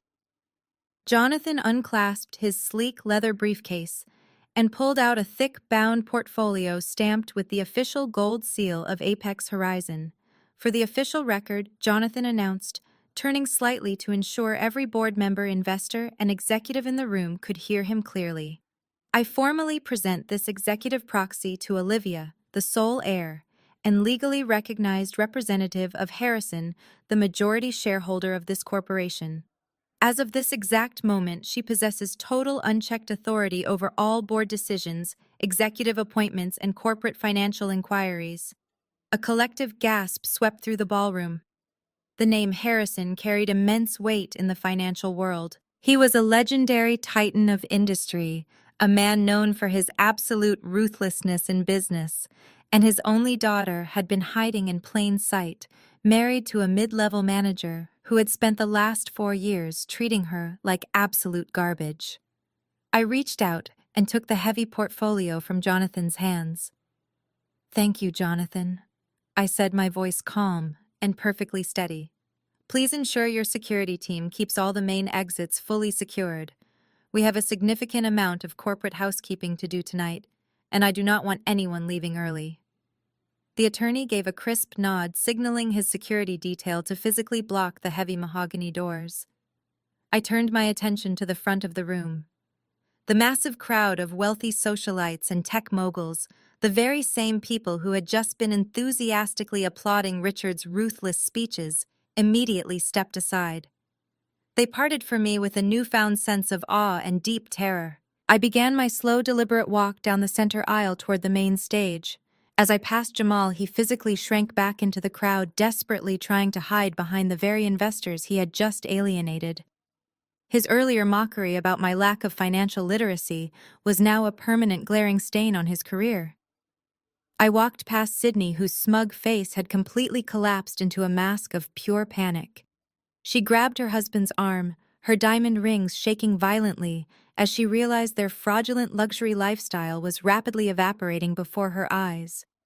I reached the front row, stepping carefully around the shattered glass of Patricia's champagne flute. She stared at me, her chest heaving as she struggled to comprehend the impossible reality standing right in front of her. The woman she had tormented, belittled, and tried to buy off with a measly $100,000 was actually the billionaire heir who owned the very ground she stood on. I placed my hand on the polished brass railing and began to slowly ascend the short flight of stairs to the elevated stage. Richard was still standing directly behind the crystal podium, frozen in a state of absolute, paralyzing denial. His aggressive posture had entirely vanished. He looked like a cornered animal desperately searching for an escape route that simply did not exist. I reached the top of the stage, my midnight blue haute couture gown sweeping elegantly across the floor. I walked directly up to Richard. He did not move, seemingly paralyzed by the sheer magnitude of his catastrophic miscalculation. I did not raise my voice, but my command was absolute. "Step away from my podium," Richard ordered quietly. Richard swallowed hard, his Adam's apple bobbing in his throat. His hands shook so violently he had to tightly grip the crystal podium to keep his legs from collapsing. He looked at my calm expression, down at the heavy legal portfolio in my hands, and finally out at the Manhattan attorney standing guard. The reality of his catastrophic situation crushed whatever defiance he had left. Slowly, he uncurled his tense fingers from the brass microphone stand. He took a single unsteady step backward. His custom tuxedo suddenly looked like a borrowed suit 2 sizes too big for a shrinking man. I stepped forward and took his place. The smooth crystal podium felt solid under my hands. I looked out over the grand ballroom. Hundreds of Seattle's most powerful and influential people were staring back at me in breathless silence. The same people who had just been enthusiastically laughing at Richard's cruel jokes about cutting off corporate deadweight were now holding their collective breath, waiting entirely on my command. I gracefully adjusted the microphone. I did not need to shout. The massive room was so incredibly quiet, you could hear a pin drop. "Good evening," I said, my voice echoing crisply through the state-of-the-art sound system. As Jonathan formally announced, my name is Olivia. I am the sole proxy holder and legal representative for the majority shareholder of Apex Horizon, and I am officially rejecting the board's recommendation to appoint Richard as Chief Executive Officer. A sudden loud murmur rippled violently through the front rows. I raised my right hand, instantly silencing their nervous whispers with a single gesture. But we are not just here tonight to discuss a failed executive promotion. I continued smoothly, keeping my tone strictly professional. We are here to discuss the $50 million corporate venture capital initiative that Richard so proudly announced to all of you a few minutes ago. I looked toward the glass-enclosed audiovisual booth situated above the entrance doors.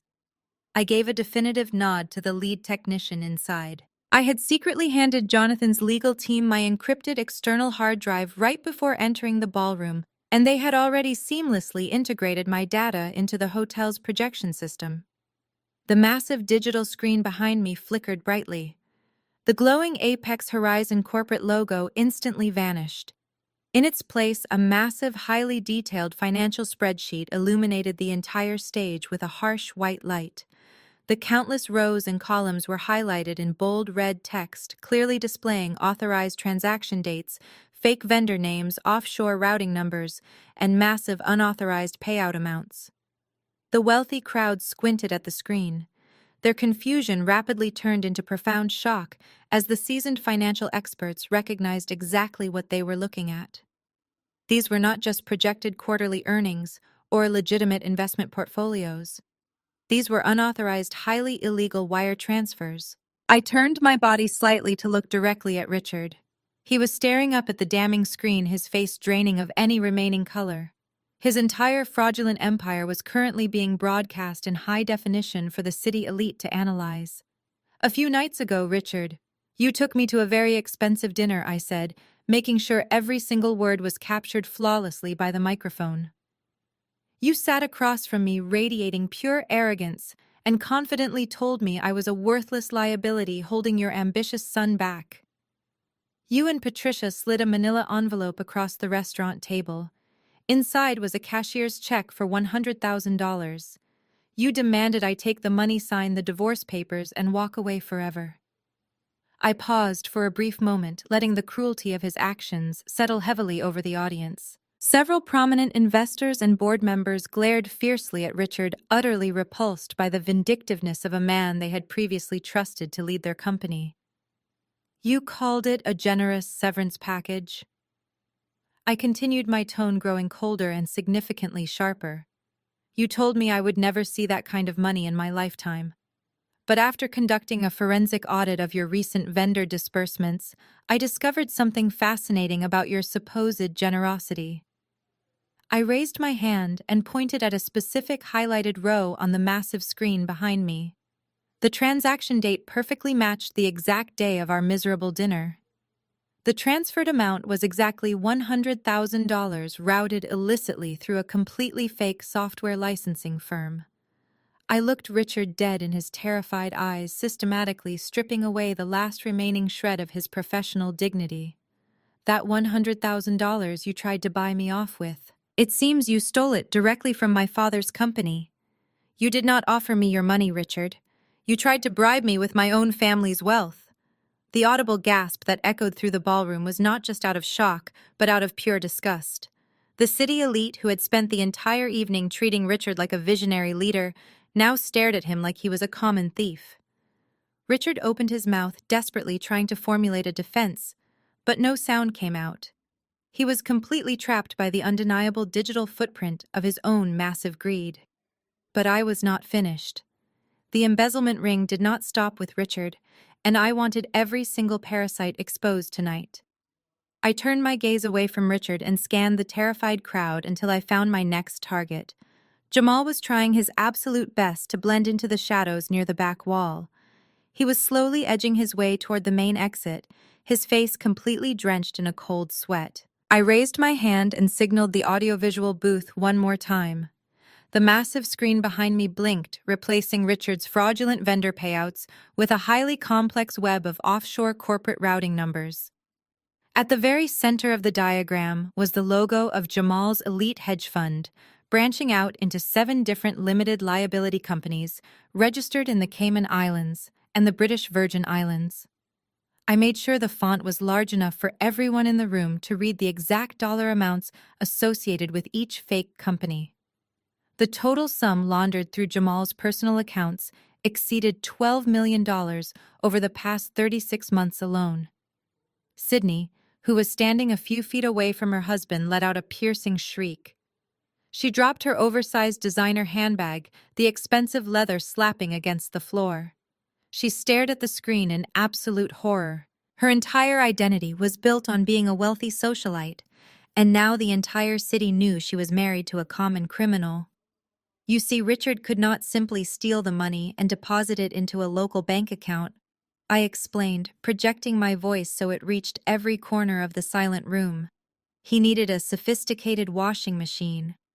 He needed someone who knew how to hide massive amounts of stolen corporate capital. He needed our brilliant self-proclaimed financial genius, Jamal. All eyes instantly snapped toward Jamal. One of the prominent investors stepped right into Jamal's personal space, his face red with unbridled rage. "You told me my capital was secured in legitimate tech startups," the investor shouted. "You used my clean money to mask your criminal embezzlement. I will personally see you ruined for this." Jamal loves to brag about his self-made millionaire status. I continued, my voice dripping with icy contempt. He loves to lecture freelancers about financial liabilities and poor investments. But the absolute truth is that Jamal has never built anything of value in his entire life. He is nothing but a corporate parasite. Every single luxury car he drives, every bespoke suit he wears, and every diamond he buys for Sydney was purchased using money systematically drained from Apex Horizon. He is not a master of the universe. He is just a glorified money launderer. The ballroom erupted into chaos. The investors began shouting, realizing their legitimate funds were completely tangled up in a federal corporate crime. Jamal threw his hands up defensively, his arrogant facade completely shattering under the crushing weight of public exposure. "It was not my idea," Jamal screamed, his voice cracking with sheer panic. He pointed a trembling finger directly at the stage, completely throwing his father-in-law under the bus to save his own skin. "Richard forced me into it. He said he had full executive control. He said the silent owner would never check the ledgers. I just managed the routing. I am completely innocent." Richard whipped his head around, glaring at his son-in-law with pure homicidal rage. "You spineless coward!" Richard roared from the stage, his voice breaking. "You took 30% off the top of every single transfer." The entire crowd watched in stunned silence as the so-called powerful family immediately turned on each other the second their fake empire began to crumble. They were tearing themselves apart, exactly as I knew they would. Jamal realized the situation was entirely hopeless. His wealthy clients were furiously dialing their lawyers, his father-in-law was screaming at him, and the proxy representative of a $23 billion empire was standing on stage with all the receipts. He spun around and made a desperate sprint toward the heavy mahogany doors at the back of the ballroom. He did not get very far. Jonathan Preston simply nodded his head. The 4 massive men from his private security detail moved with terrifying speed. They stepped directly in front of the double doors, crossing their arms and forming an impenetrable human wall. Jamal slammed into them, but they did not budge an inch. One of the security guards grabbed Jamal by the collar of his expensive Italian suit and effortlessly shoved him backward. Jamal stumbled and fell hard onto the polished marble floor, right in front of the outraged investors he had spent years lying to. He scrambled backward like a trapped rat, his chest heaving, as he realized there was absolutely no escape. Sydney stood frozen, refusing to help her husband up from the floor. She just covered her face with her hands, sobbing uncontrollably. The doors were locked. The financial evidence was completely undeniable. The grand corporate gala they had thrown to celebrate their massive theft had officially become their absolute worst nightmare. I turned my attention back to the man standing frozen beside me on the stage. Richard looked like a hollow shell of the arrogant executive who had just bragged about cutting dead weight. The crowd watched in silent horror as the man who had just demanded absolute respect now trembled violently under the bright stage lights. I stepped closer to him, ensuring the microphone picked up every single syllable I was about to deliver. "Richard," I said, my voice cutting sharply through the lingering murmurs of the terrified crowd. "As the legal representative of the majority shareholder, I am exercising my executive authority effective immediately. Your employment at Apex Horizon is permanently terminated. You are officially stripped of your vice president title. Your executive board access is completely revoked. Your stock options are voided, and your corporate pension is frozen, pending a full federal investigation." Richard gasped loudly, clutching his chest, as if he were having a massive physical heart attack. He tried to speak, but only a pathetic, breathless wheezing sound escaped his lips. I did not stop. I wanted his absolute destruction to be a matter of undeniable public record. Furthermore, I continued my tone absolute and unyielding. My legal team, led by Jonathan Preston, has already filed a massive civil lawsuit against you, Nathan Jamal, and all of your respective offshore shell companies. We are not just going to politely recover the $12 million you stole from my family. We are going to aggressively seize every single physical and financial asset you purchased with our money. Down in the front row, the harsh reality of my words finally broke through Patricia's thick layer of stubborn denial. She let out a guttural, horrifying scream. It was not a scream of sadness or genuine remorse, but one of pure selfish terror. She lunged forward, grabbing the edge of the elevated stage, her perfectly manicured nails frantically scraping against the polished wood. "You cannot do this to us!" Patricia shrieked, her face contorted in absolute panic. Her heavy designer makeup was already smearing under the rapid flow of terrified tears. "That is my house. Those are my cars. You cannot take my entire life away. We are your family, Olivia. We are your family." I looked down at her, feeling absolutely zero pity for the woman who had spent 4 long years trying to systematically destroy my spirit. "You made it perfectly clear at dinner that I am not your family, Patricia. You told me I was a lowly freelancer who did not belong in your elite world. Well, you were right about one thing. We certainly do not belong in the same world. But the sprawling mansion you live in, the luxury cars you drive, the expensive diamond jewelry you wear, and even the silk designer gown you have on right now were all paid for by Apex Horizon. They do not belong to you. They belong to my father. And I am legally taking everything back." Patricia collapsed onto the cold marble floor, weeping hysterically into her hands. The wealthy socialites she had spent years trying desperately to impress physically stepped away from her, treating her like she was suddenly carrying a highly contagious disease. Her entire social identity, which was built entirely on stolen wealth and arrogant superiority, evaporated into thin air in a matter of seconds. She was no longer the undisputed queen of Seattle high society. She was just the disgraced, soon-to-be bankrupt wife of an unemployed corporate thief. Up on the stage, Richard suddenly fell heavily to his knees. The great powerful vice president was actually groveling at my feet in front of hundreds of his esteemed peers.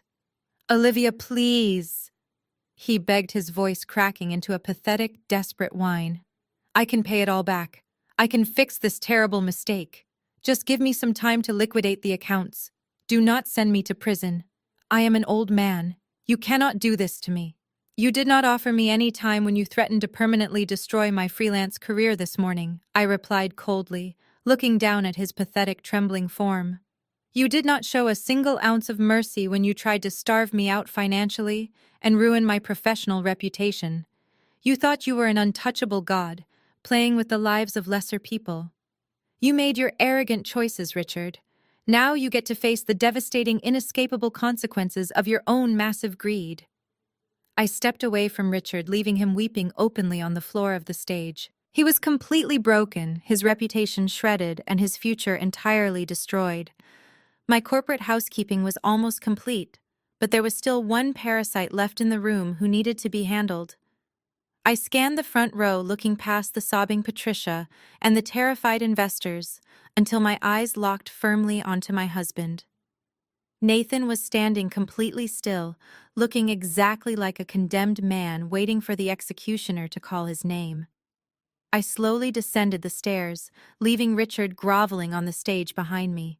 The crowd parted even wider, forming a clear aisle straight to Nathan. Camilla, his supposedly wealthy new heiress girlfriend, had already backed away, pressing herself against the wall and staring at him with a mixture of horror and profound embarrassment. Nathan was entirely alone. As I stopped in front of him, his legs finally gave out. He collapsed onto his knees on the cold marble floor. The sharp thud of his bones hitting the stone echoed loudly, but he did not seem to feel the pain. He reached out with trembling hands, desperately grabbing the hem of my midnight blue silk gown. "Olivia, please." "Nathan," sobbed, tears streaming freely down his pale face. "You have to listen to me. I never wanted any of this. I swear to you, I never wanted to hurt you. It was my father. He forced me into it. He told me that if I did not sign those fake vendor invoices, he would completely cut me out of the family and destroy my career. I had no choice. I was just following his orders." He looked up at me, his eyes wide and completely bloodshot. "And the divorce?" He stammered, his voice breaking into a high-pitched wail. "My mother made me do it. She hated you from the very beginning. She threatened to make my life a living hell if I did not get rid of you. But I love you, Olivia. I have always loved you. We are married. We are supposed to be a team. Please remember our marriage. Remember the vows we made. Just give me another chance and we can start over. I will do whatever you want." I looked down at the man kneeling at my feet. 4 years ago, I thought he was the love of my life. Now, looking at his tear-stained face, I felt absolutely nothing. No anger, no sadness, just a profound sense of relief that the charade was finally over. I gently but firmly pulled the silk fabric of my gown out of his desperate grip.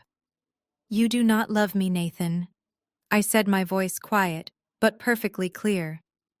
"You love the comfort I provided. You love the idea of having someone to clean up your messes. And when your parents offered you a shortcut to wealth and a shiny new corporate title, you threw our vows into the garbage without a second thought. You paraded another woman through our apartment just this morning. Do not sit there and insult my intelligence by blaming your parents for your own pathetic greed." I reached into my sleek evening clutch and pulled out the thick stack of legal documents he had shoved across the table at the coffee shop. I held the divorce papers out to him. "You wanted me to sign these so badly," I said smoothly.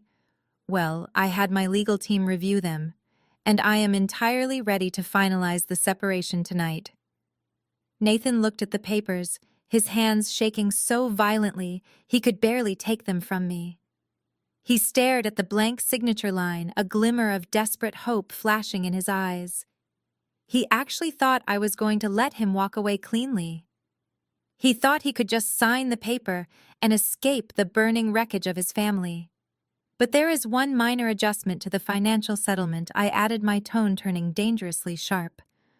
"When we got engaged 4 years ago, you presented me with a very beautiful diamond ring. You told me you had saved up for years on a modest salary to afford it. It was a very touching story. But unfortunately for you, my forensic audit team traces every single penny." Nathan froze his eyes, darting up to meet mine. The color drained from his face all over again. "We traced the exact routing numbers used to purchase that ring," I explained, projecting my voice so the entire room could hear his final humiliation. "You did not save up for it, Nathan. You bought it using funds directly embezzled from the Apex Horizon accounts. You used stolen corporate money to buy an engagement ring for the daughter of the company owner. A collective murmur of disgust rolled through the crowd. Because you used fraudulent funds to secure a marital asset, I continued delivering the final devastating blow. You have legally tied your personal finances directly to the corporate embezzlement case. When you sign those divorce papers, you are not just walking away from me. You are officially accepting a federal debt liability of exactly $5 million in stolen corporate funds. You will spend the rest of your miserable life paying back my family. Now take my pen, Nathan, and sign the papers. Nathan stared at the gold fountain pen I held out to him. His hands were shaking so violently that he could barely grasp the smooth metal barrel. He looked around the ballroom one last time, perhaps hoping that one of his father's powerful friends or one of Jamal's wealthy investors would step forward to save him. But the crowd simply stared back with cold, unforgiving eyes. They were completely disgusted by the cowardly man kneeling on the floor. With a broken, pathetic sob, Nathan pressed the pen to the thick legal paper. He hastily scribbled his signature on the dotted line, officially sealing his massive financial ruin. I calmly pulled the signed divorce papers from his trembling hands and handed them to Jonathan Preston, who tucked them safely into his leather briefcase. The marriage was officially over and the debt was legally secured. Before Nathan could even attempt another pathetic apology, a new terrifying sound pierced the heavy silence of the grand ballroom. It started as a faint wail in the distance, quickly multiplying and growing louder, until the unmistakable scream of multiple police sirens echoed directly outside the Waldorf Astoria. Red and blue emergency lights flashed violently through the massive floor-to-ceiling windows, painting the terrified faces of my ex-family in harsh alternating colors. The reality of their crimes was finally crashing down. The heavy mahogany doors at the back of the room swung open once again. This time, Jonathan's private security detail immediately stepped aside. A heavily armed team of federal agents in dark windbreakers emblazoned with the bright yellow letters FBI marched into the ballroom. Their heavy boots echoed sharply against the polished marble floor. They moved with absolute terrifying purpose, completely ignoring the gasps and frantic murmurs of Seattle's wealthiest citizens who quickly scrambled out of their way. The lead agent walked straight down the center aisle, pulling a thick stack of federal warrants from his jacket pocket. Richard, who was still groveling on the elevated stage, tried to stand up to maintain some shred of dignity, but his legs completely failed him. Two federal agents marched up the short flight of stairs, grabbed him roughly by the shoulders of his custom-tailored tuxedo, and hauled him to his feet. "Richard, you are under arrest for corporate fraud, grand larceny, and massive federal embezzlement," the lead agent announced, his voice booming over the stunned crowd. "You have the right to remain silent. Anything you say can and will be used against you in a court of law." The sharp metallic click of handcuffs snapping around Richard's wrists echoed loudly through the microphone still resting on the podium. It was the ultimate, inescapable sound of a corporate king being violently dethroned in front of his entire kingdom. Down on the floor, Jamal tried to crawl backward away from the approaching agents, his expensive Italian suit now wrinkled and completely soaked in spilled champagne. He babbled incoherently, begging the investors standing nearby to call his defense attorneys. But nobody moved to help him. The federal agents grabbed Jamal, hoisted him forcefully up, and slammed his wrists into handcuffs right alongside his disgraced father-in-law. Sydney let out another horrifying shriek, watching the two men who had completely funded her arrogant luxury lifestyle being publicly shackled like common street criminals. The sheer reality of the situation finally shattered whatever fragile grip Patricia still had on her sanity. She watched her husband being dragged off the stage and her son-in-law crying on the floor. Her massive mansion, her designer wardrobe, and her elite social standing had all just been permanently burned to ash. And the woman holding the match was standing right in front of her, entirely unbothered. With a sudden animalistic scream of pure, unhinged rage, Patricia lunged at me. Her eyes were completely wild, her manicured hand raised high to violently strike my face. "You ruined everything!" she shrieked, her voice cracking with sheer hysteria. "You completely ruined my family!" I did not even flinch. I did not take a single step back to protect myself. Before Patricia's hand could even come close to my face, one of Jonathan's massive private security guards stepped smoothly into her path. He caught her wrist mid-air with effortless precision. His grip was like a solid steel vise. Patricia gasped in pain, her forward momentum completely halted. She struggled wildly, thrashing and kicking her expensive designer shoes against the guard's legs, but she could not break free from his iron hold. I stepped forward, closing the distance between us, until I was standing just inches from her terrified, tear-streaked face. I looked down at her, then glanced over at Richard and Jamal, being forcefully marched toward the main exit by the FBI agents. Finally, I looked at Nathan, who was still kneeling helplessly on the marble floor, completely paralyzed by fear and millions of dollars in massive debt.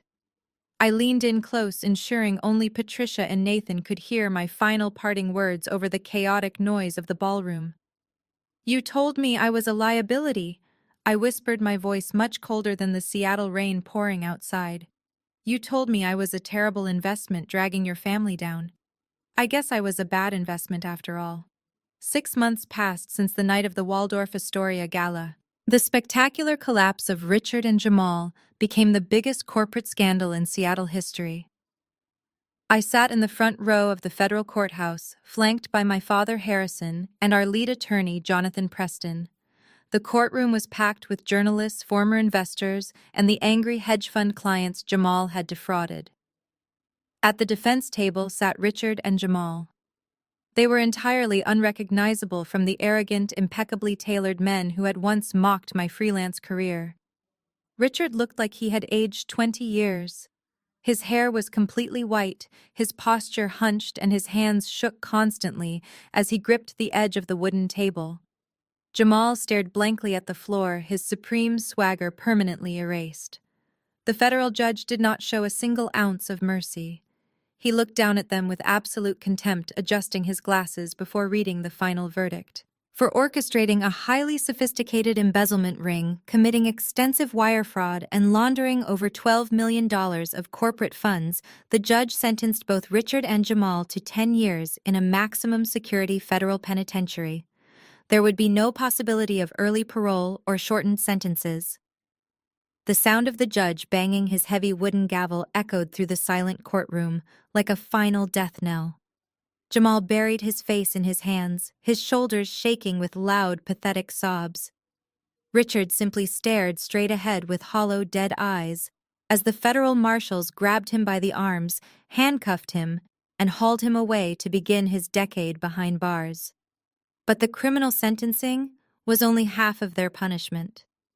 While the federal government took their freedom, my legal team took absolutely everything else. Jonathan Preston was a ruthless predator in civil court. He systematically dismantled their entire fraudulent lifestyle with surgical precision. The massive estate Richard and Patricia had proudly flaunted was seized by the bank and quickly auctioned off. The fleet of luxury vehicles was repossessed directly from their driveway. Every single piece of designer jewelry, including the expensive diamond rings Sydney used to wave in my face, was confiscated to repay the stolen funds. When I walked out of the heavy brass doors of the courthouse and stepped out into the crisp Seattle air, the press cameras immediately started flashing. I ignored the reporters shouting my name, keeping my face perfectly composed. My private security detail cleared a path down the wide concrete steps. That was when I saw her. Standing at the bottom of the stairs, completely alone, was Patricia.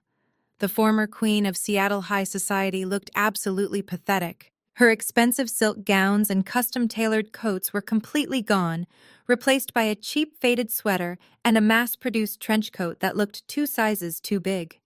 Her hair, which used to be professionally blown out every single morning, was stringy and unkempt.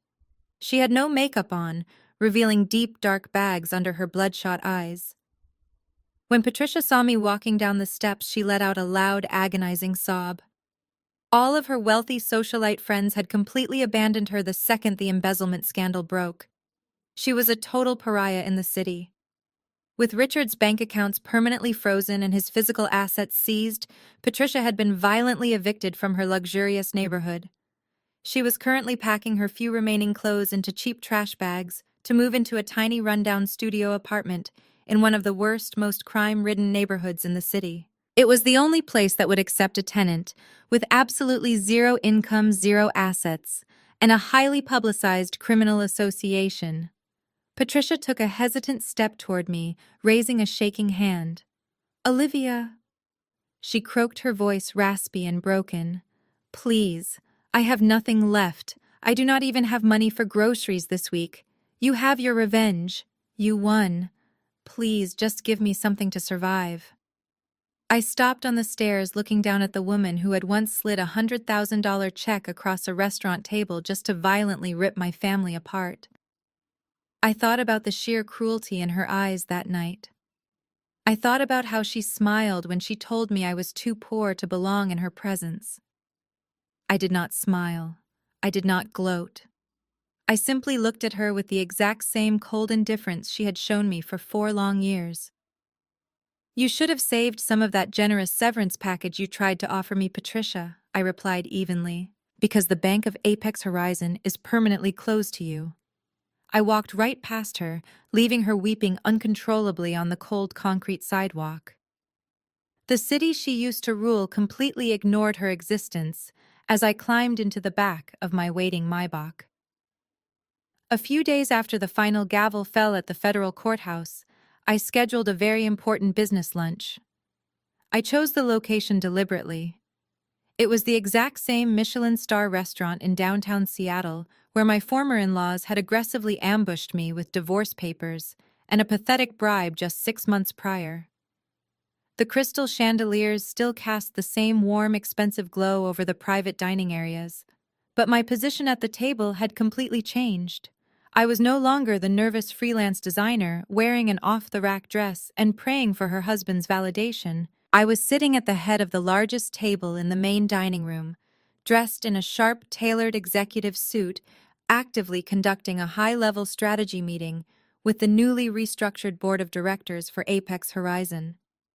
Jonathan Preston sat to my right, reviewing the final legal documents that permanently transferred Richard's seized assets back into the corporate treasury. The atmosphere at our table was highly productive and deeply respectful. The new board members listened intently to my directives, entirely focused on the future of the company now that the heavy dead weight had been surgically removed. As we finished discussing the upcoming quarterly financial projections, I signaled for the waitstaff to refill our beverages. A woman wearing the standard black uniform of the restaurant approached our table from the dark shadows of the hallway.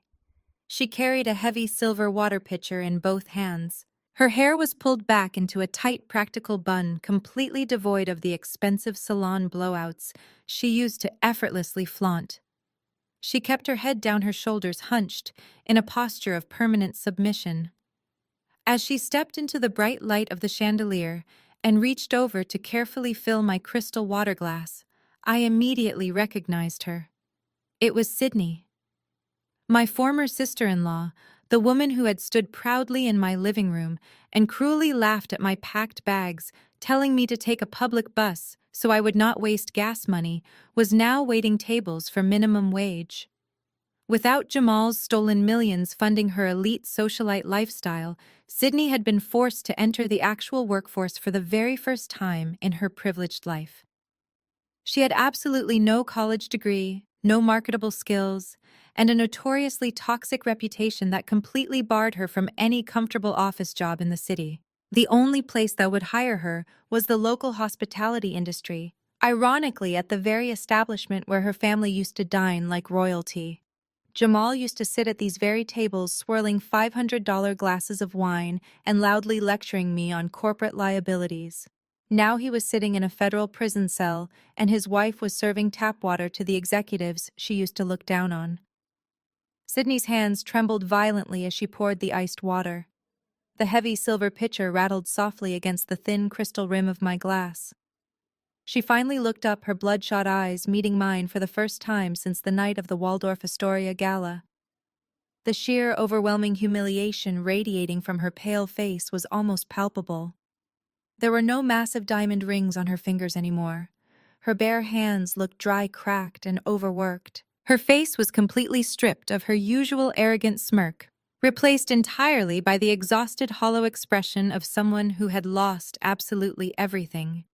She stood frozen for a second, desperately hoping I would not make a massive public scene and cost her the only minimum wage job she could find to pay her rent. She vividly remembered how she had eagerly joined her mother and husband in mocking my supposed poverty. Now she was literally serving me. I looked at her, my expression completely neutral. I did not raise my voice to mock her. I did not taunt her or bring up the bitter past. I simply let the crushing reality of the moment speak for itself. "Thank you, Sydney," I said quietly, my tone perfectly polite and strictly professional. Hearing her name spoken with such cold professional detachment broke whatever tiny fraction of stubborn pride she had left. A single tear escaped her eye, sliding quickly down her pale cheek. She could not formulate a single response. She simply gave a jerky, pathetic nod, stepping backward away from the table, as if she had just been physically burned. She clutched the silver water pitcher tightly to her chest and practically ran back toward the swinging doors of the busy kitchen, desperate to hide from the massive corporate empire she had once arrogantly tried to steal from. I picked up my water glass and took a slow, refreshing sip. I turned my attention smoothly back to Jonathan Preston and the board members, picking up the conversation exactly where we had left off. I did not give Sydney another single thought. She was no longer a threat to my family, a rival in my life, or even a relevant factor in my entire universe. She was exactly what she had always been beneath her stolen diamonds. A bitter, small-minded person who finally had to pay her own way in the real world. The scales of justice were perfectly balanced, and my focus was entirely on the bright future ahead of me. The scales of justice were perfectly balanced, and my focus was entirely on the bright future ahead of me. Later that same month, a heavy autumn storm rolled into Seattle, washing the towering glass skyscrapers in a relentless sheet of gray rain. I was standing in my new top-floor executive office at Apex Horizon headquarters, holding a hot cup of black coffee and looking out through the massive floor-to-ceiling windows. The view of the city was absolutely breathtaking from the 50th floor, but my attention was suddenly drawn to the bustling plaza directly below. Despite the heavy downpour, the street level was busy with corporate employees rushing to grab lunch. Through the thick sheets of rain, a battered white delivery van pulled abruptly into the loading zone directly in front of the main glass doors of our corporate tower. The side door of the van slid open with a violent jerk, and a man stepped out into the freezing rain. He was not carrying an umbrella or wearing a coat. He was wearing a cheap, poorly fitting brown polyester uniform heavily stained with grease and dirt. He grabbed a stack of damp cardboard boxes from the back of the van and began marching aggressively toward the main entrance. Even from 50 stories up, I recognized the frantic, entitled way he walked. It was Nathan. My ex-husband had completely hit rock bottom in life. With a $5 million federal restitution debt strapped permanently to his name, his credit was entirely destroyed. His business degrees were rendered completely useless the moment his involvement in the embezzlement scandal became public knowledge. No reputable corporate firm in the entire country would ever hire him. To simply survive and avoid violating the strict terms of his court-mandated bankruptcy, the man who was once moments away from becoming vice president of a billion-dollar empire was now forced to work grueling shifts as a low-level courier driver. I watched with cold fascination as Nathan pushed through the revolving glass doors and entered the massive marble lobby of Apex Horizon. The high-definition security cameras in my office immediately synced to my desktop monitor, giving me a crystal-clear view of the chaotic scene unfolding downstairs. Nathan dropped his stack of wet boxes onto the polished front desk, completely ignoring the startled receptionist. He leaned over the marble counter, his face red and frantic. I could not hear his exact words through the camera feed, but his aggressive body language was unmistakable. He was demanding to see me. He was pointing violently toward the private executive elevators, shouting at the terrified young woman, and completely disrupting the professional environment. He actually thought he could just barge into the corporate fortress he had tried to steal from and demand a personal audience with the chief executive officer. He was likely seeking a massive financial loan, desperately hoping to manipulate my empathy one last time. It took less than 15 seconds for my elite security team to respond. The head of building security, a massive former military officer, stepped calmly into the frame. He placed a firm hand on Nathan's shoulder, instructing him to leave the premises immediately. But Nathan refused to listen.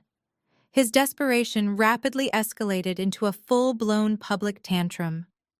He swatted the security guard's hand away, shouting wildly and pointing a trembling finger up at the ceiling. He genuinely believed that if he could just get into my office and beg on his hands and knees, I would magically wipe away his $5 million debt and save him from his miserable reality. The security guard did not hesitate. He signaled to two other armed guards standing near the elevators.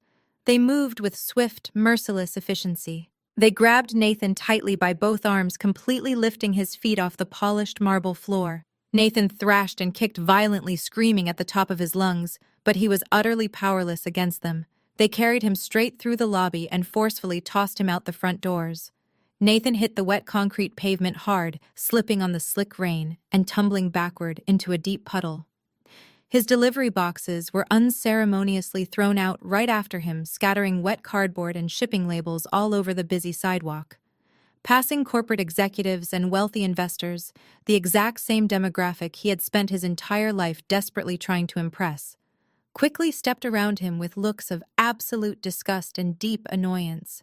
He was nothing but a nuisance to them. I stood perfectly still in my warm, quiet, and highly secure office, watching him scramble on his hands and knees in the freezing rain to gather his ruined packages. He looked up toward the top of the towering glass building, his face contorted in sheer misery and absolute defeat. He could not see me through the tinted glass, but I saw every single pathetic detail of his downfall. I felt absolutely no pity. I felt no lingering sadness or regret for the marriage we once shared. As I took a slow sip of my hot coffee and turned my back on the window, the only emotion left in my heart was pure, undeniable closure. The last remaining ghost of my past had finally been washed away forever. The last remaining ghost of my past had finally been washed away forever. I finally turned away from the massive glass window, leaving the stormy Seattle skyline and the truly pathetic sight of my former husband far behind me. The thick executive carpet completely absorbed the sharp rhythmic sound of my heels as I walked slowly back to the center of the expansive room. My hand gently brushed against the cool, polished mahogany wood of the massive executive desk. It had been my father's desk for decades, a symbol of immense corporate strength, and now it belonged entirely to me. I sat down in the heavy leather chair, feeling the solid, undeniable weight of the position I had finally chosen to accept. I was certainly no longer hiding from my powerful family legacy.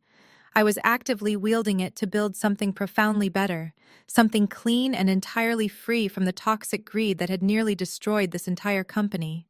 For 4 long years, I had allowed an incredibly arrogant family to convince me that I needed to shrink myself just to fit into their deeply flawed world. I had desperately craved their simple approval, blindly hoping that my genuine kindness and my quiet dedication to my marriage would eventually be enough to earn their very basic human respect. But I was playing a completely rigged game. To shallow people like Richard, Patricia, and Nathan, human beings were not living individuals with souls or feelings. They were simply categorized strictly as either assets or liabilities on a corporate balance sheet. They genuinely believed that because I did not flaunt expensive designer labels or loudly brag about a massive offshore investment portfolio, my entire existence held absolutely zero lasting value. They tried to put a pathetic calculated price tag on my personal dignity. They truly thought $100,000 was more than enough to buy my permanent silence and completely erase my life. Looking back at that agonizing dinner at the exclusive Michelin star restaurant, I realized it was the absolute greatest gift they could have ever given me. That thick manila envelope did not contain my destruction. It contained my complete liberation.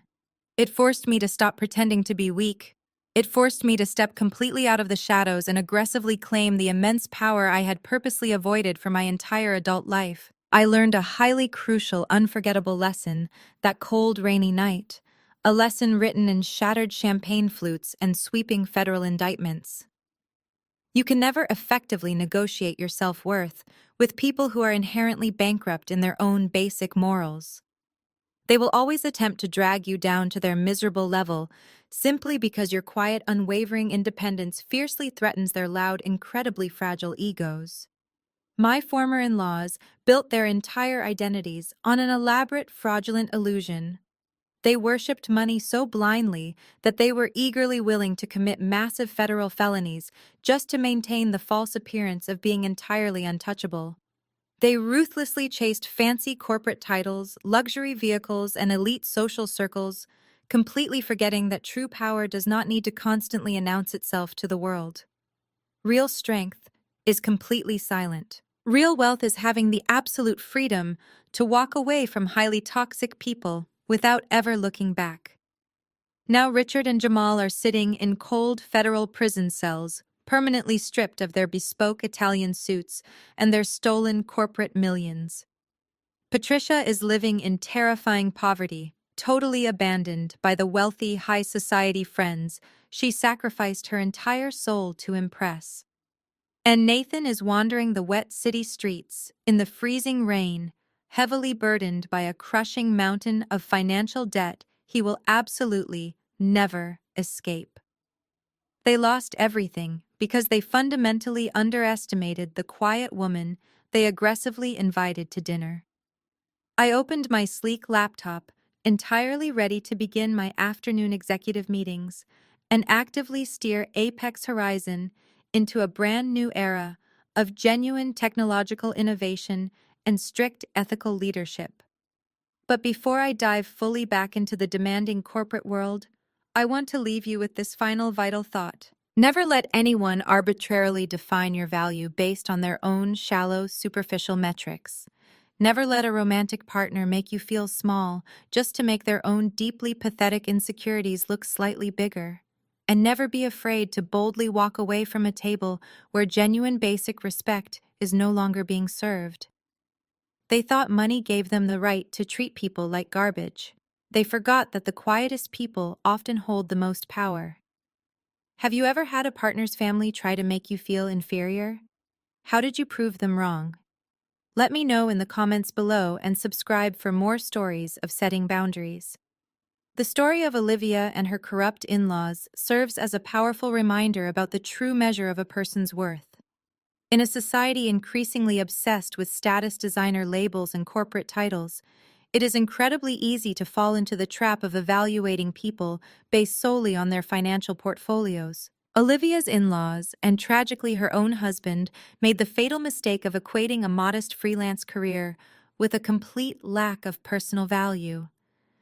They believed that because she lacked apparent wealth, she was disposable, a liability that could be easily bought off and discarded.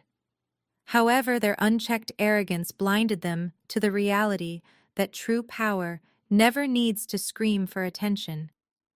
The profound lesson here is that you must never allow others to dictate your self-worth based on superficial transactional metrics. People who measure your value by what you can do for their social standing or bank account do not genuinely care for you. They are merely using you to inflate their own fragile egos. When we strip away the luxury cars, the bespoke suits, and the corner offices, all that remains is our core integrity and the way we treat those we believe can do nothing for us. Olivia's ultimate triumph was not just in reclaiming her family's stolen millions and exposing a massive corporate fraud, but in walking away from a highly toxic environment with her dignity fully intact. She proved that the quietest people often hold the most enduring strength, and that true wealth is having the freedom to leave a bad situation. It takes immense courage to stand tall when others try to put a cheap price tag on your life. Please share this reflection with someone who needs a reminder of their inherent value, and subscribe to our channel for more empowering stories.